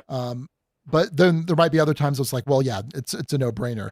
In the 2-player game, you have a dummy player that has a random influence level. It's either 4, and then depending on the round, it goes up. It's like 4, 10, and something. Yeah. Yeah. And so I remember in 2 players, we kind of think about it. Okay, well, I'm guaranteed to beat the dummy player. So if I come in second, I don't really care. Or, oh boy, I may not beat the dummy player if they come up with the middle one. So maybe I do need to put into influence. But I like that decision. And then in the solo too, there's 2 dummies in the solo, right? Doesn't that seem very interesting? Yeah, it's 2 dummies. Doesn't that seem interesting though? Even there's 3 cards per year. Right. And you're up against it, but you're thinking to yourself like, well, okay, so that number came out, and you're like, oh man, these other 2 are there. I don't know why that's so interesting versus a human, but it is. Like it is. It's very interesting. I don't know. So I made a slight mistake in our very first game with Raquel and I. Normally in order to set up a 2-player game, you have 3 cards for each year that are for the dummy player, and you're supposed to randomly pick 1. Okay. Typically, when I have a game like that, and you're supposed to randomly pick 1, and it's the first time we've played, I will almost always not shuffle them, and I'll just take the top 1 from each category. Because I'm like, well, it's random to me. Like, we haven't played this yet. But no, the first one in each category was the 4. Yeah. And so every round 1, 4. Oh, okay, cool. Round 2, 4. Oh, cool. Round 3, 4. Oh, geez. Wow. What's the odds of that? Right. And I'm like, hold on 1 second. Let me look at round 4 and 5. Oh yeah, those are the 4s. They're all 4s. So we shuffled it up for 4 and 5. Alex? So this game, I thought I would like this game. Wow. I thought Abby would like this game, because Abby tends to like puzzly games, tends to like building her own area. Patchwork was one of the first ones we ever played. She loves that game. Oh, boy. Did not go down smooth. It did not go down smooth. Part of the reason why has to do with the fact that you have to maintain a memory of what do these monsters do on the fly. Yes. How does this... The skeleton's easy enough, right? It's printed on there. But when the genie comes out, what do I do? When this comes out, what do I do? And all of a sudden you find at the end of the round you did the thing completely wrong, or you did the thing suboptimally. It's going to happen in any of these kinds of games where you're sort of managing your own space and not taking turns collectively. I get that. Whew. That's one element that didn't go down smooth. The other element, now, okay, this could be a Sean Sorcerer City app kind of moment here. I read the rulebook several times. Gold is worth, unless you have bonus tiles, absolutely nothing in the final round, right? Right. Absolutely nothing. Nothing. Bogus. I don't like that. Oh. I don't like that at all. I don't like when this game has sort of... It tells you, obviously, prestige is what you're... Not prestige. Prestige is what you're going for. Right, ultimately. You're trying to get victory points. In theory, you can go about that by getting magic and converting that into other ways. You can go about that by getting gold and using that to get tiles that gets you other gold. You can go about it with influence and get influence rewards. But it feels like if you built a gold-heavy engine... Now, to be clear, this may not be a fair criticism of the game because it is my personal experience where I got absolutely slammed in this. I built a gold-heavy deck, so to speak. Right. Really decent for the first few rounds when it comes to scooping up tiles. Really not decent for round 5 when you've built up a ton of gold and it gets you bupkis. Yes. I think the final score was something like 145 and I had 65. Yeah. It was bad. I did badly. You forgot the game was about prestige, sir. I did forget the game was about prestige. And like I said, it's not a fair criticism. I know it's not a fair criticism. But it's true though. Like you could like I said, first time players are probably going to get pummeled. Or first time in the game, you're going to struggle with the things that we're talking about. And it's going to feel like an incomplete experience. And this is one of those games where I feel like, and this is going to challenge people, this is the game you might want to play back-to-back. Because you might, I feel like this is the one you want to play back-to-back. Or if you get in like the third round and you've made too many errors and you're trying to figure it out, keep the same monsters. Keep the same monsters now that you know them. And then start over. Just start over. And you can even wipe the influence cards if you feel that, you're feeling boisterous. But now that you have it, you go right back in. And you're still like an hour and a half, maybe, but tops. So I just feel like this is one of those games you play it right again, and you'll get it. And I know you'll probably be sweating, but but it's a candidate for that. I think it's not a bad candidate, especially because this game takes so dang long to set up and break down. You might as well get your money's worth. You might as well play it a couple times when you have it out. Yeah. Yeah. So I'll say, Alex, I tended to go gold heavy strategies and I did really well, but it's an engine builder. The gold is great, but you've got to know when to stop building your engine and when to start grabbing the points. You know what I mean? I didn't know that. I know you have to know that. I didn't know that. Because when you've got, going into round, before round 4 and the final round 5, if you're snagging like 3 of, because the market tiles are divided into level 1, level 2, level 3, and level 4 tiles. And there are some big points in those level 4 tiles, especially if, points. Yeah. And so if you're snagging like 2 to 3 of those in one go. Yeah, you're good. Yeah. You're really good. You're good. Here's the trick is I kept leaning into the gold engine so I'd get the things that got you points for more gold while I was getting more gold. Oh, I was not saying, it wasn't ideal. Look, again, I'm telling you, this isn't fully the game's fault. Yeah. There's definitely some user error in this experience. There's no doubt about it. So there's some all greens. There's some green surroundings. There's some fantastic things. There's some good ones at the end. Yeah. But let's compound this by the fact that I think I tend to do well under pressure, and this game told me I don't always do well under pressure because I didn't build very good cities a lot of the times. I'd have a lot of tiles in my city. Right. They weren't really well connected. They didn't get me a ton of things. They didn't trigger off of each other well.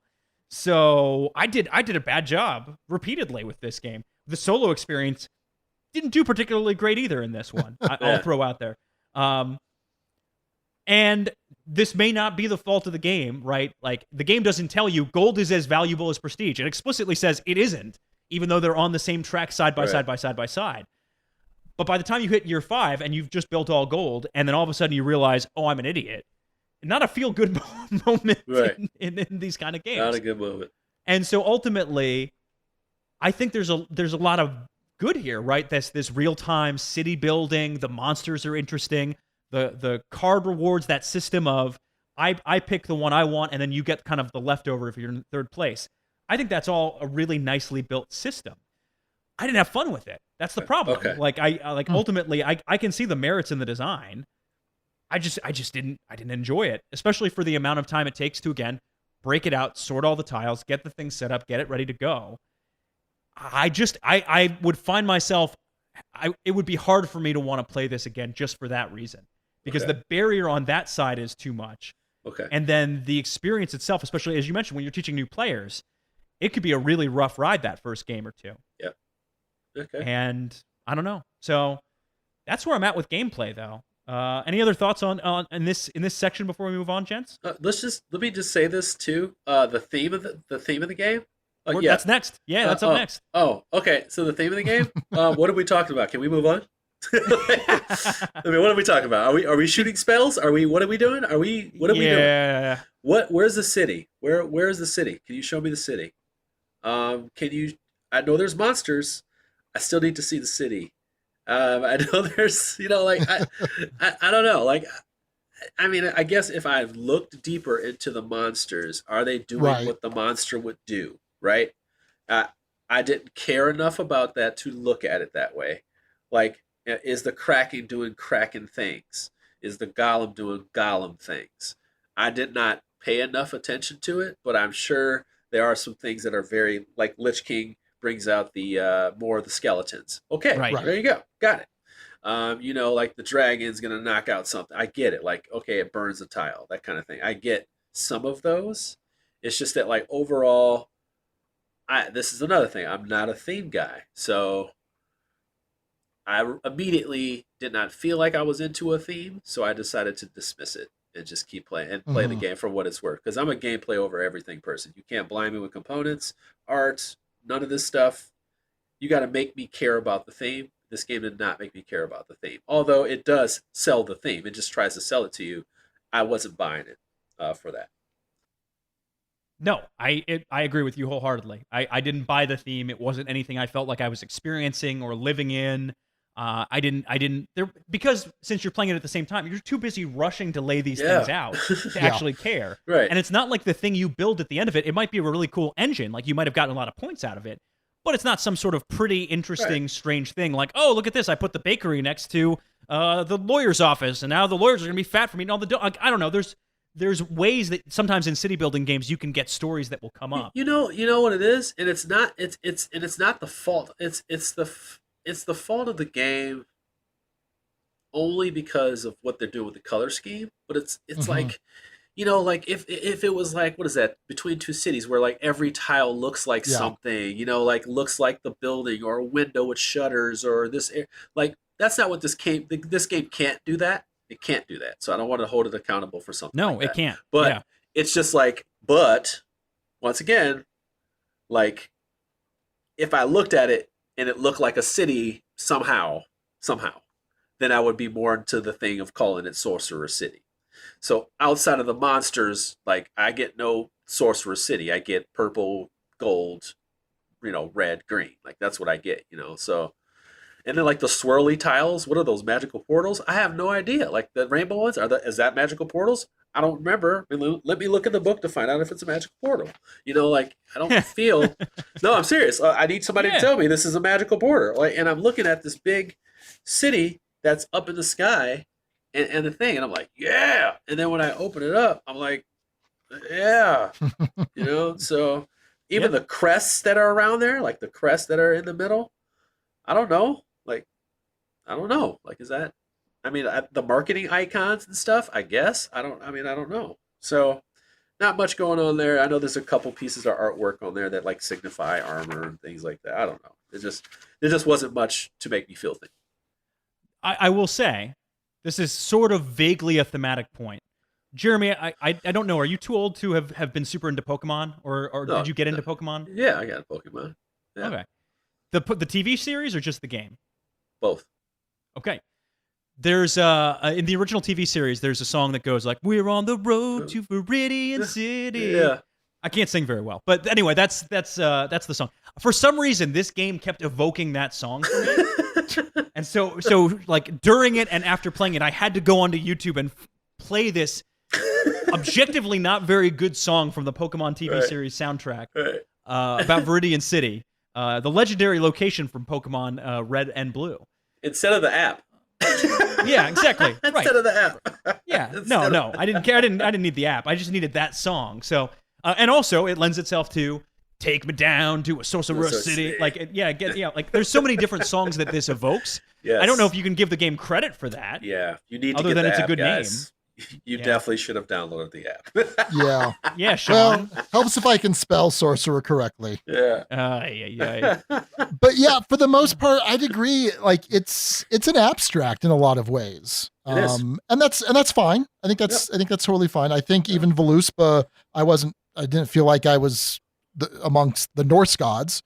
And that's okay. I think I agree with you, Jeremy, that some of the monsters could evoke some of the theme. Like the Kraken, he takes 3 of your tiles that you've placed and puts them on the bottom of your deck so they can come out again. He's like flooded. Right. He's flooded the district. Okay. Whereas the dragon permanently destroys a tile. He burns it down. Right. All right. Yeah. And like you mentioned with the Lich bringing out more skeletons. So yeah, there's a little bit of theme that comes out there. But again, that's almost offset by the fact that you're so worried that you're doing it incorrectly in the moment, or that your players are like, wait, what does this guy do again? Because there's one reference card, and if it's not right in front of that person and they have to like grab it and take a look at it to remind themselves, that's eating up their time, or they're asking you and now it's eating up both your time. So it's not terribly thematic. And I think the real time or the timed aspect of it probably detracts from that. Yep. Yeah, even as I page to this, I just can't see it other than these on the back of the cards. They have this beautiful artwork. Oh my God. But it's just like this. No. Yeah. Beautiful artwork. And ultimately not a very thematic game, as we just discussed. So the Guild had some thoughts on this, and the Guild was a little bit mixed and maybe even a little bit higher on this than I think we'll end up being. So just as a preface, because a lot of folks reference our scale, we rate all of the games here at the Dukes of Dice on a 6-point scale, 1 being terrible and 6 being an all-time favorite that is a contender for the top 10. Don Gilstrap said, "I really enjoy Sorcerer City. It's a beautiful production and a clever game. Scott Caputo is a master of tile-laying games, and I like what he's done with the tile-laying, deck-building mashup. He's also one of the nicest people ever. I miss seeing him at conventions. It's a 5 for me. 5 being a great game. Will rarely turn down a play of it." Yeah, wow. Then Sylvain Lacroix says, "I backed the game when it was on Kickstarter, but I only had the chance to play it twice so far. I liked the presentation of the game, and the overall design was well done. I'm usually not a fan of speed games, but in that case, it helps with the game flow. Otherwise, it would be an AP mess. In the end, I really enjoyed the game, but can't wait to play more. I'll give it a low 4 for now. And a 4 is a good game, worth playing just not all the time. Belongs in the duchy." Ben Ogden said, "I've played Sorcerer City once. The gameplay's smooth, tense, and fun. The decisions to make are there and must be made quickly, which I think is a neat combination. Yeah. I thought I had figured out a way to blow open scoring with the tracks, and all of a sudden my wife caught and passed me in the last round. Great game. Highly recommend. 5 on the Ducal scale." Wow. And finally, our buddy BJ from Board Game Gumbo says, "Played Sorcerer City once. It was a plain sauce hot dog on a bun made of meh. Way too many variables to keep track of to be considered fun. Cosmic Factory showed how combining tile lane and speed and varied goals can be done right. Get that instead." Woof, rough, BJ, rough. BJ, I can hear BJ saying that. I can hear him saying it. Oh my gosh. Oh yeah. Oh, for sure. And the thing is, he is often so happy and optimistic on games. He is. Well, when we both go in, we go in. Yeah. All right. So Jeremy, do you want to go first or you want to go last on final thoughts and a rating for this I'll one? go first. I'll just say this game is a 4 for me. It does a really good job of creating an intensity, which I do enjoy in a solo game, but also amongst friends. I like to see everybody kind of sweating it a little bit. And I do like the little bit of the unpredictability because, of course, you're drawing these monsters. You're going to unveil them, and you're going to see what's going on. And I like that. It makes the game feel different every time because of the different combinations you're going to have. And I do like the fact that it does work at all player counts. So since I played it at 1, 2, 3, and 5, I got a good idea. It doesn't take much longer other than, like novices playing for the first time with you. To teach the game, but you're definitely still going to have the issues that prevail as far as, like I said, not necessarily. We all covered that with not knowing what monsters are along the way. You may have to cover that over and over again, which I do kind of give it a fault for because that does make it drag sometimes, and it does give an incomplete experience. And I just think overall, really good components, really strong components. I wish the theme was a little bit better implemented. But gameplay over everything for me, and gameplay was awesome for me, and that's why I give it a 4 out of 6. And I would have given it a 5, but I worry about the first time playing experience, and that is how people buy games. And for a game for this price, it needs to hit a home run. It's dead sexy, it's heavy, it's got all these things in it, and it's like it needs to hit a home run, and it may not hit a home run every time. Mm-hmm. Sean, you want to go next with this one?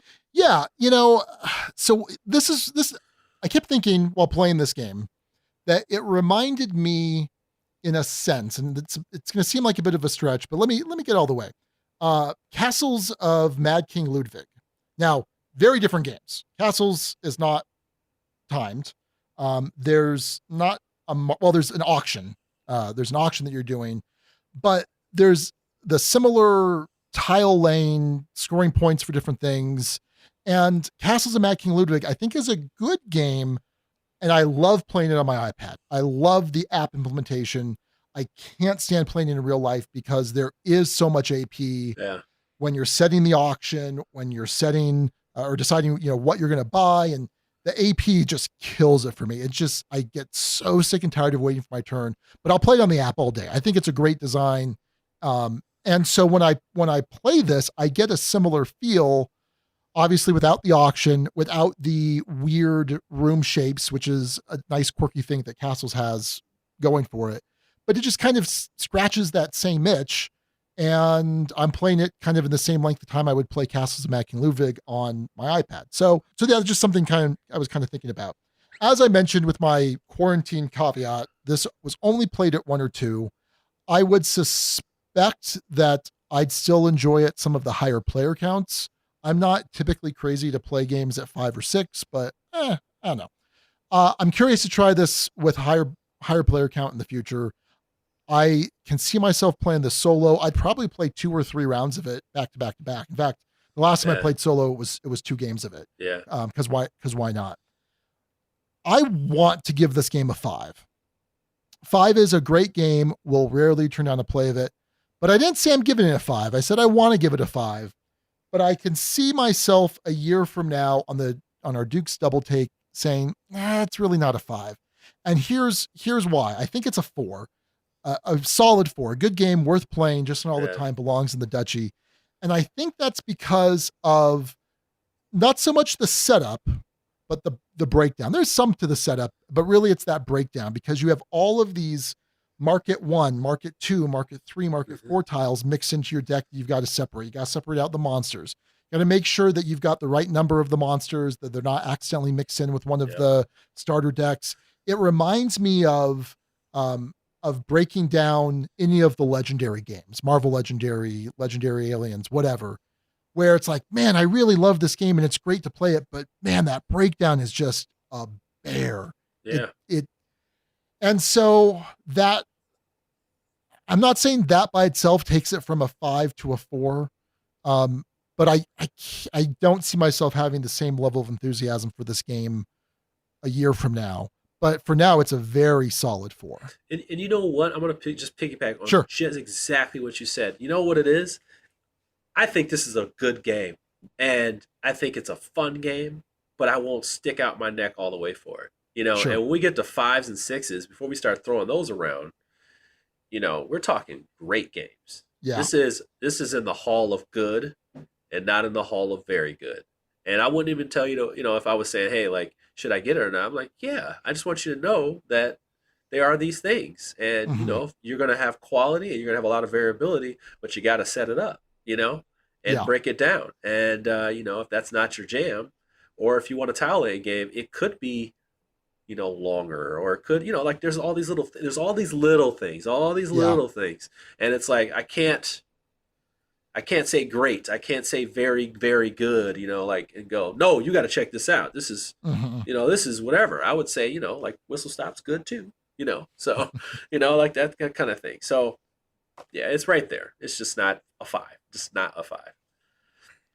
Nice. Alex, are you going to give this a 2? I'm considering it. Wow. I'm strongly considering it. I don't know if I'll end up quite that low. It might be one of those games that ends up there on Double Take. Let me throw this out there. I can be bad at a game and still love it. Mm-hmm. You better be. If you're in this hobby and you're not okay with being bad at some games, you probably need to find another hobby, or you need to be very selective. Yeah. I'll tell you as a story, like the first time I ever lost at Matai, have you ever played Matai, Jeremy? I have not. That game's a classic, man. It's a ducal favorite for sure. Yeah.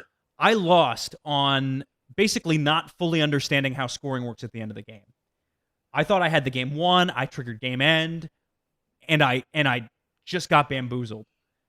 And I loved losing that game. Yeah. I found it so intriguing. The game itself is elegant. It can play in so many different ways. I loved it, and I loved being bad at it. I didn't love being bad at this one. I didn't enjoy being bad at this game. I didn't have that same kind of experience. And look, there are some games that make failure really fun or really funny. Yeah. There's some games that do that specifically really well. I don't think this game did that. And it just didn't click with me ultimately. It's too much of a bear to set up and break down for what you get. The wording, iconography, there's too much that's unintuitive about the actual play experience. And then add on top of that I just flat out suck at it. You combine all of those factors into one. It's a perfect storm of bleh. And I can see the merit here. This isn't a 1. This isn't a broken mess of a game. The game's not broken, but I'm going to unleash the 2. Game has some merit, but has, for me, significant issues. It might not be fair. It might be actually closer to a 3. I'd say this is like as high of a 2 as I can go without hitting a 3. But I just didn't care for this. I thought I would like this a lot more than I did. And I didn't have fun. I mean, at the end of the day, like you said, gameplay over everything, Jeremy. Gameplay over everything. Fun over everything. Yep. That's that's just kind of, that's where I come in on this. Right. I didn't have fun. Yeah. And I'm much closer to BJ. I don't know if I'd frame it quite as harshly, but my score is just about as harsh. So Alex, would you refuse to play this game again? And see, that's the balancing act, right? Because that's sort of the subtext for the 2. You would play this game again. If I'd asked you to play it, you would play this with me. You got to be kidding me. Have you already set up the game, and will you promise that you'll break it down and I don't have to worry about that afterwards? You got to be kidding. You got to help break it down. That's an unwritten rule. It's just like baseball. It has unwritten rules. You got to help break it down. You got to be kidding me. I know. Especially since you played it before. No. Here's what Alex does. Everyone's breaking down the game, and he brings out the next game and sets it on top of the pieces and starts breaking out the next game. That is classic Alex. That is an old out. Hey, look. Hey. In fairness, Sean, how many games have you played with me in person in the last 3 years? It's been 0? a while. 0? Yeah, I was gonna say no, not 0, because we were at Unrivaled that one year. Yeah. Anyway, I will say I've matured. I've become a better gamer and a better person. There you go. But I will tell you that is true. That is it. That would be a fun episode to do, by the way. The unwritten rules of board games. Yes. It's sort of like the bat flip is the walking off and not helping break down a game. Yeah. Is complete disrespect. It is. Completely disrespectful. Ooh, I gotta think more of these. I also want to say, like, when you are actually saying what I'm saying. Like, gameplay or everything is important, because I also believe that, like, fun should not be hard to find. And fun to get to the fun shouldn't be hard. During the game, difficult decisions are fine. AP decisions are fine. Still should be fun. If I'm playing a 3-hour game, if I'm playing on Mars, and I know I'm going to be here for 3.5 hours because it's a learning game, maybe 4, I should still feel within 2 or 3 turns that I'm seeing something or feeling something that goes, ooh, this is going to pay off. Or, and I feel like if a game doesn't do that, you are immediately going to the south end, right away. And it should not be that hard anyway. So that's why it's gameplay or everything. Like, you just talked about experience, and I just talked about experience. We loved all the shimmer and shine. We pretty much were, we were all pretty much shimmer and shine. We liked all the shimmer and shine. But, once it gets to the table, these flaws are, once you take it out of the box and actually put it on the table, once you put it away, as you can tell, like, sometimes that doesn't matter to people. It takes, it took away our scores a little bit, but it actually, that and how you felt about the game, like, ruined it. So it hammered. That's the thing. It's just an interesting conversation to have, when you have these reviews. That's what I tell people. Like, it's the experience. Like, it all comes down to the experience. Actual experience. Are you having fun? Not the beautiful, sexy components. Not not even the name. Not even the designer. Like, I need, like, this could be his worst game. Like, every game is a different opportunity, man. Like, Uwe's made some bad ones. Oh yeah. You get me on the box. You get me.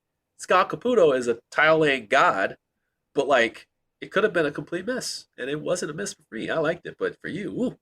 Yeah, Woo. I didn't dig it. I thought I'd like this better. I thought that was at least gonna be a 4 on this. I thought you and I would be flipped. I mean, yeah. Oh wow, that would be the typical explanation or typical expectation, I should say.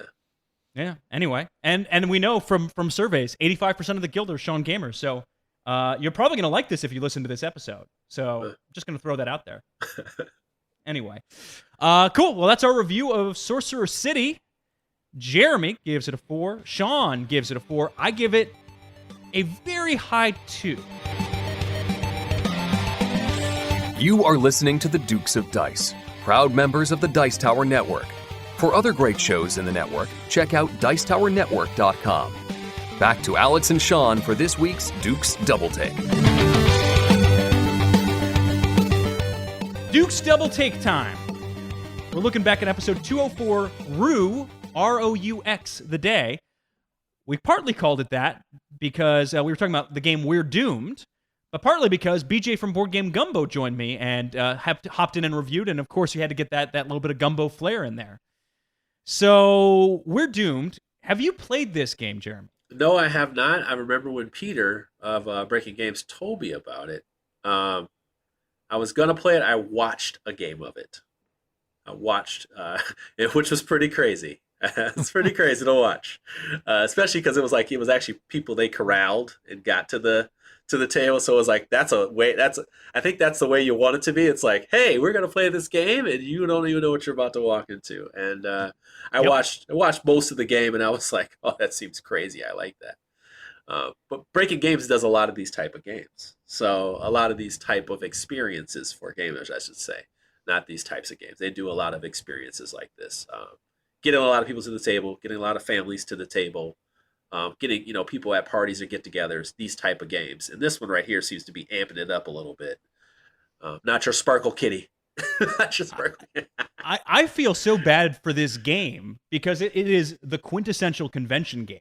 It's perfect for roping in strangers, people you don't know, getting big groups of people together, and having a wild, crazy time trying to save the planet, or not save the planet, trying to get your own butt off the planet on the rocket before other folks do. Just as kind of a quick recap, basically, the world is going to end after a certain amount of time. There are a certain amount of ships on the rocket that you're going to try and build by contributing money to the project. You'll also have influence. Influence determines who gets on or not.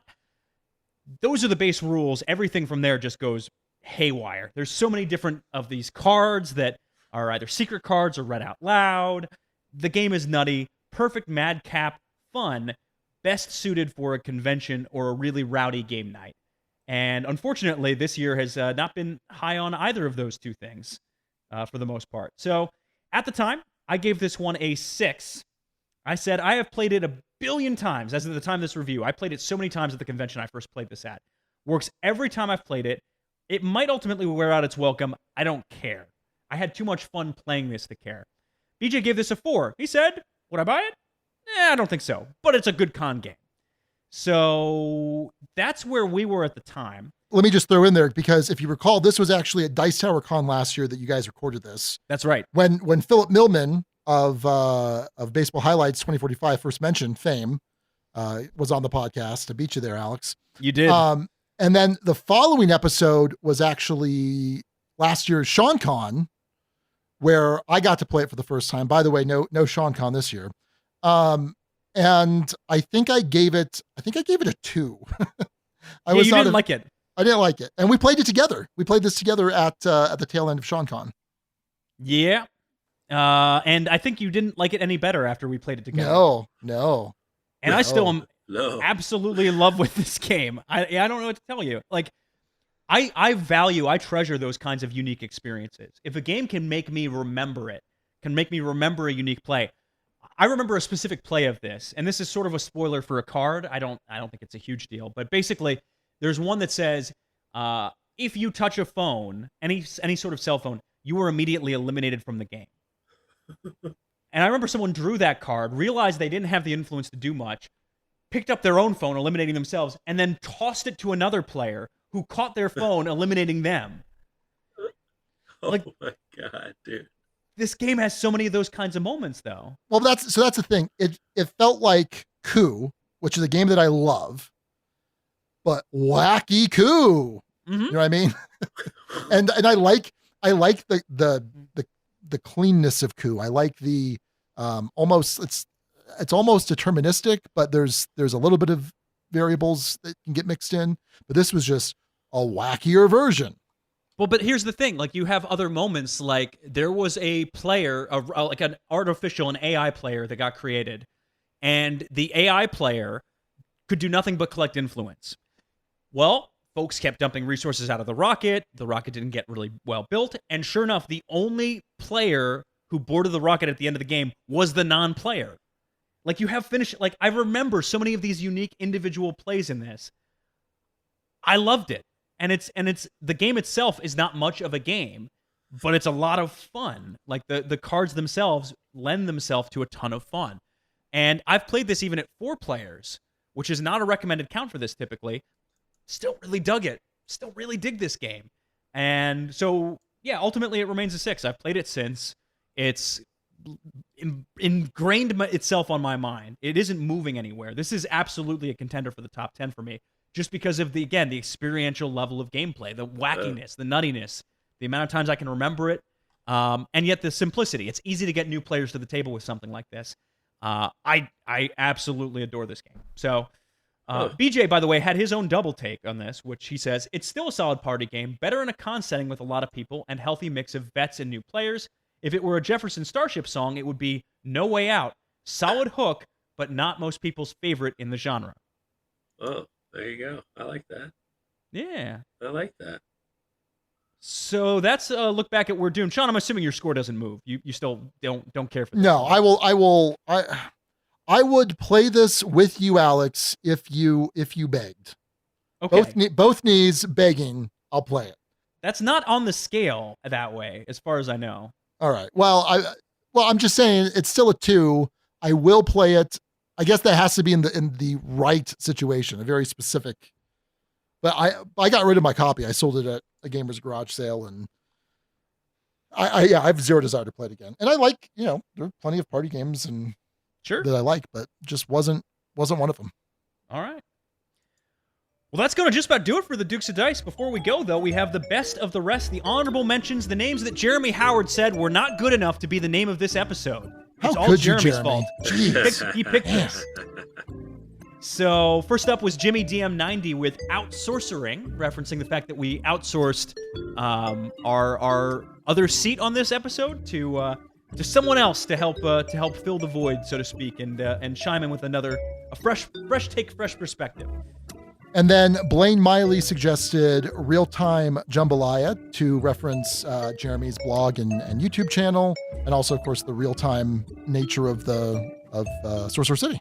And We're Doomed, both real-time games. Oh, and there you go. Perfect. Yeah, no, he got all three things in there. It was a pretty good name. Ben Ogden with, of course, the classic singing one. I've already done this earlier this episode, but take me down to the Sorcerer City. No falsetto? That's all falsetto right there. It's Axl won't Rose. you please take me home? There you go. Give it to me. I was gonna come up with a whole thing of where the prestige is green and the influence is pretty. That's where we need to go. But I just didn't like the game well enough to come up with more lyrics. Wow. So shots fired on the way out. Sorry. On the way out. Sorry. No clearance for those missiles. No clearance for those missiles. He went rogue. And then Michael Farenbrook suggested Druids versus Doom. That's the We're Doomed, and then I guess the Druids from Druid City Games for Sorcerer City. Yep. And then finally Matthew S. with It's the End of the Wizard as We Know It. Also a song reference, but I don't feel like singing anymore. I've sung enough this episode. I'm done. Just this episode, though. Do you know the REM song? I would assume you would. It's the end of the world as we know it. I got you to sing. Boom. Oh, dang it. Foiled again. Well, Jeremy, we made it. And actually, not a terrible length of time here. No. Not bad at all. So tell everybody, we talked about it a little bit at the beginning, but if people want to reach out to you, digest your content, interact with you, what are the best ways to do that? So most of my content lives on Man vs. Meeple. So people know who that is. We do reviews, we do previews, we do all kinds of stuff. We have a lot of programming as well now. I know a lot of people, maybe have been off and on with the channel. You have these subscribers, but you don't necessarily know if they're watching all the time. We have our chit chat. We have segments from our new contributors. We have Solo Sunday. We have a whole bunch of different programs. We even have a Kickstarter show now that comes off and on. Kira's working on some new stuff. We have put out a slew of new reviews now, so we've changed our review format. It's been it's been well received, and we put a lot of work into it to make those very, very honest and also very, critical. These aren't cute scores. They're not going to all be... if people think of Man vs. Meeple to love everything, trust me, you won't feel that anymore. You won't feel that anymore. Cosmic Encounter Duel got a 4 out of 10. So yeah, we're going to have that, but I do Solo Sundays. It's on our Facebook page side, and then I also repost those on Sundays. I do previews for the page as well, and then I do a whole bunch of other things kind of behind the scenes for other publishers and stuff like that. So you won't see that, but you can find me on social media as Jeremy Howard myself, and Jamba PG on Twitter, where I share a whole bunch of stuff. But I like to come find me. Find me. I'm the guy. He's easy to find. He's easy to find. I kind of make I was saying, if you see me at a convention, just look for the black guy with the big hair. You can't miss me. I'm not Eric Lang. That's what I would say. Not Eric Lang. He has the fro, I have the dread. So there you go. Yeah, at whatever convention is next, which I think we're talking 2021 at this point. 2023. Sure. Probably. Yeah, maybe. We will be older by the time we see each other. I might have a kid by the time I see you at a convention. Yeah, we will be older by the time this starts. Well, Jeremy, it was an absolute privilege and pleasure to have you on. Thank you, sir. Hey, absolutely. Thank you for having me on. I'd like to, maybe come back again at some point. But yeah, we could talk games for days, but it was really nice just kind of sitting down here and chumming it up. Man, we don't have any conventions, so it's just good to see your beautiful faces and get to visit in some form, right? So That's right. Yeah. Well, then we gotta find something you hate. Like next time we gotta find like a game you just despise, and then bring you on for that. Like for maybe the Unwritten Rules podcast. Maybe that'll be a Jeremy Howard special. I don't know. I got game and faux pas. I got things that designers do I can't stand. I got all kinds of stuff. Oh man. You can talk about all the times publishers did you wrong too. We could get into that. Oh. brother. Yeah. Well, let's just say there's a long history of Gray Fox game wanting a high ROI on its review copies. No. That's keeping it real. Long history. No, that's different. That's keeping it real. That's keeping it real. Difference. Jeremy, this is a story we haven't. I don't think told publicly on the podcast. No, we have. Have we really? Yeah, when you first got the job. Yeah. Okay. Oh, really? Okay. I'll just throw it out to Jeremy quickly. Gray Fox Games was the first and only publisher ever banned from the Dukes of Dice at one point, and I ended up working for them. What? Yeah, it's wild. Anyway, it's a whole story. I can tell you off air. Yeah, dude, that's crazy. But everything's good now. Even when Alex got the job and even when Alex left. So everything's great with Gray Fox. I'm sure they'd send us a review copy of something now. Yeah. Well, and you guys sent me, or really it was Josh, he sent me new copies of Deception. I protest got rid of Deception, which was a game that I loved. And then he sent me the full-blown Champions of Midgard. So there you go. Yeah, anyway. Cool. Well, thanks again, Jeremy, and we're taking way too much of your time, man. So we'll wrap this thing up. All right. Well, that's going to do it then for episode 229 of the Dukes of Dice podcast. We built this city on purple and gold. Until next time, this is Sean and Alex and Jeremy. And Duke you later, everybody. Thank you so much for listening to the Dukes of Dice. Today's episode was recorded in the Duchy on July 9th, 2020. Our theme music provided by Carbohydro M from his Prime Legacy album. The Dukes of Dice are a proud member of the Dice Tower Network. For other great board gaming podcasts, check out dicetowernetwork.com. And for all the latest in the Duchy, go to dukesofdice.com. Find us on Twitter at Dukes of Dice. Join in conversations on our Board Game Geek Guild. Find us on Facebook and subscribe to our YouTube channel. Thanks to our sponsors, Arcane Wonders and Game Toppers LLC. You can learn more about Arcane Wonders' fine games at arcanewonders.com and find out all you need to know about Game Toppers at gametoppersllc.com. We'll see you back here in 2 weeks. Until then, game on!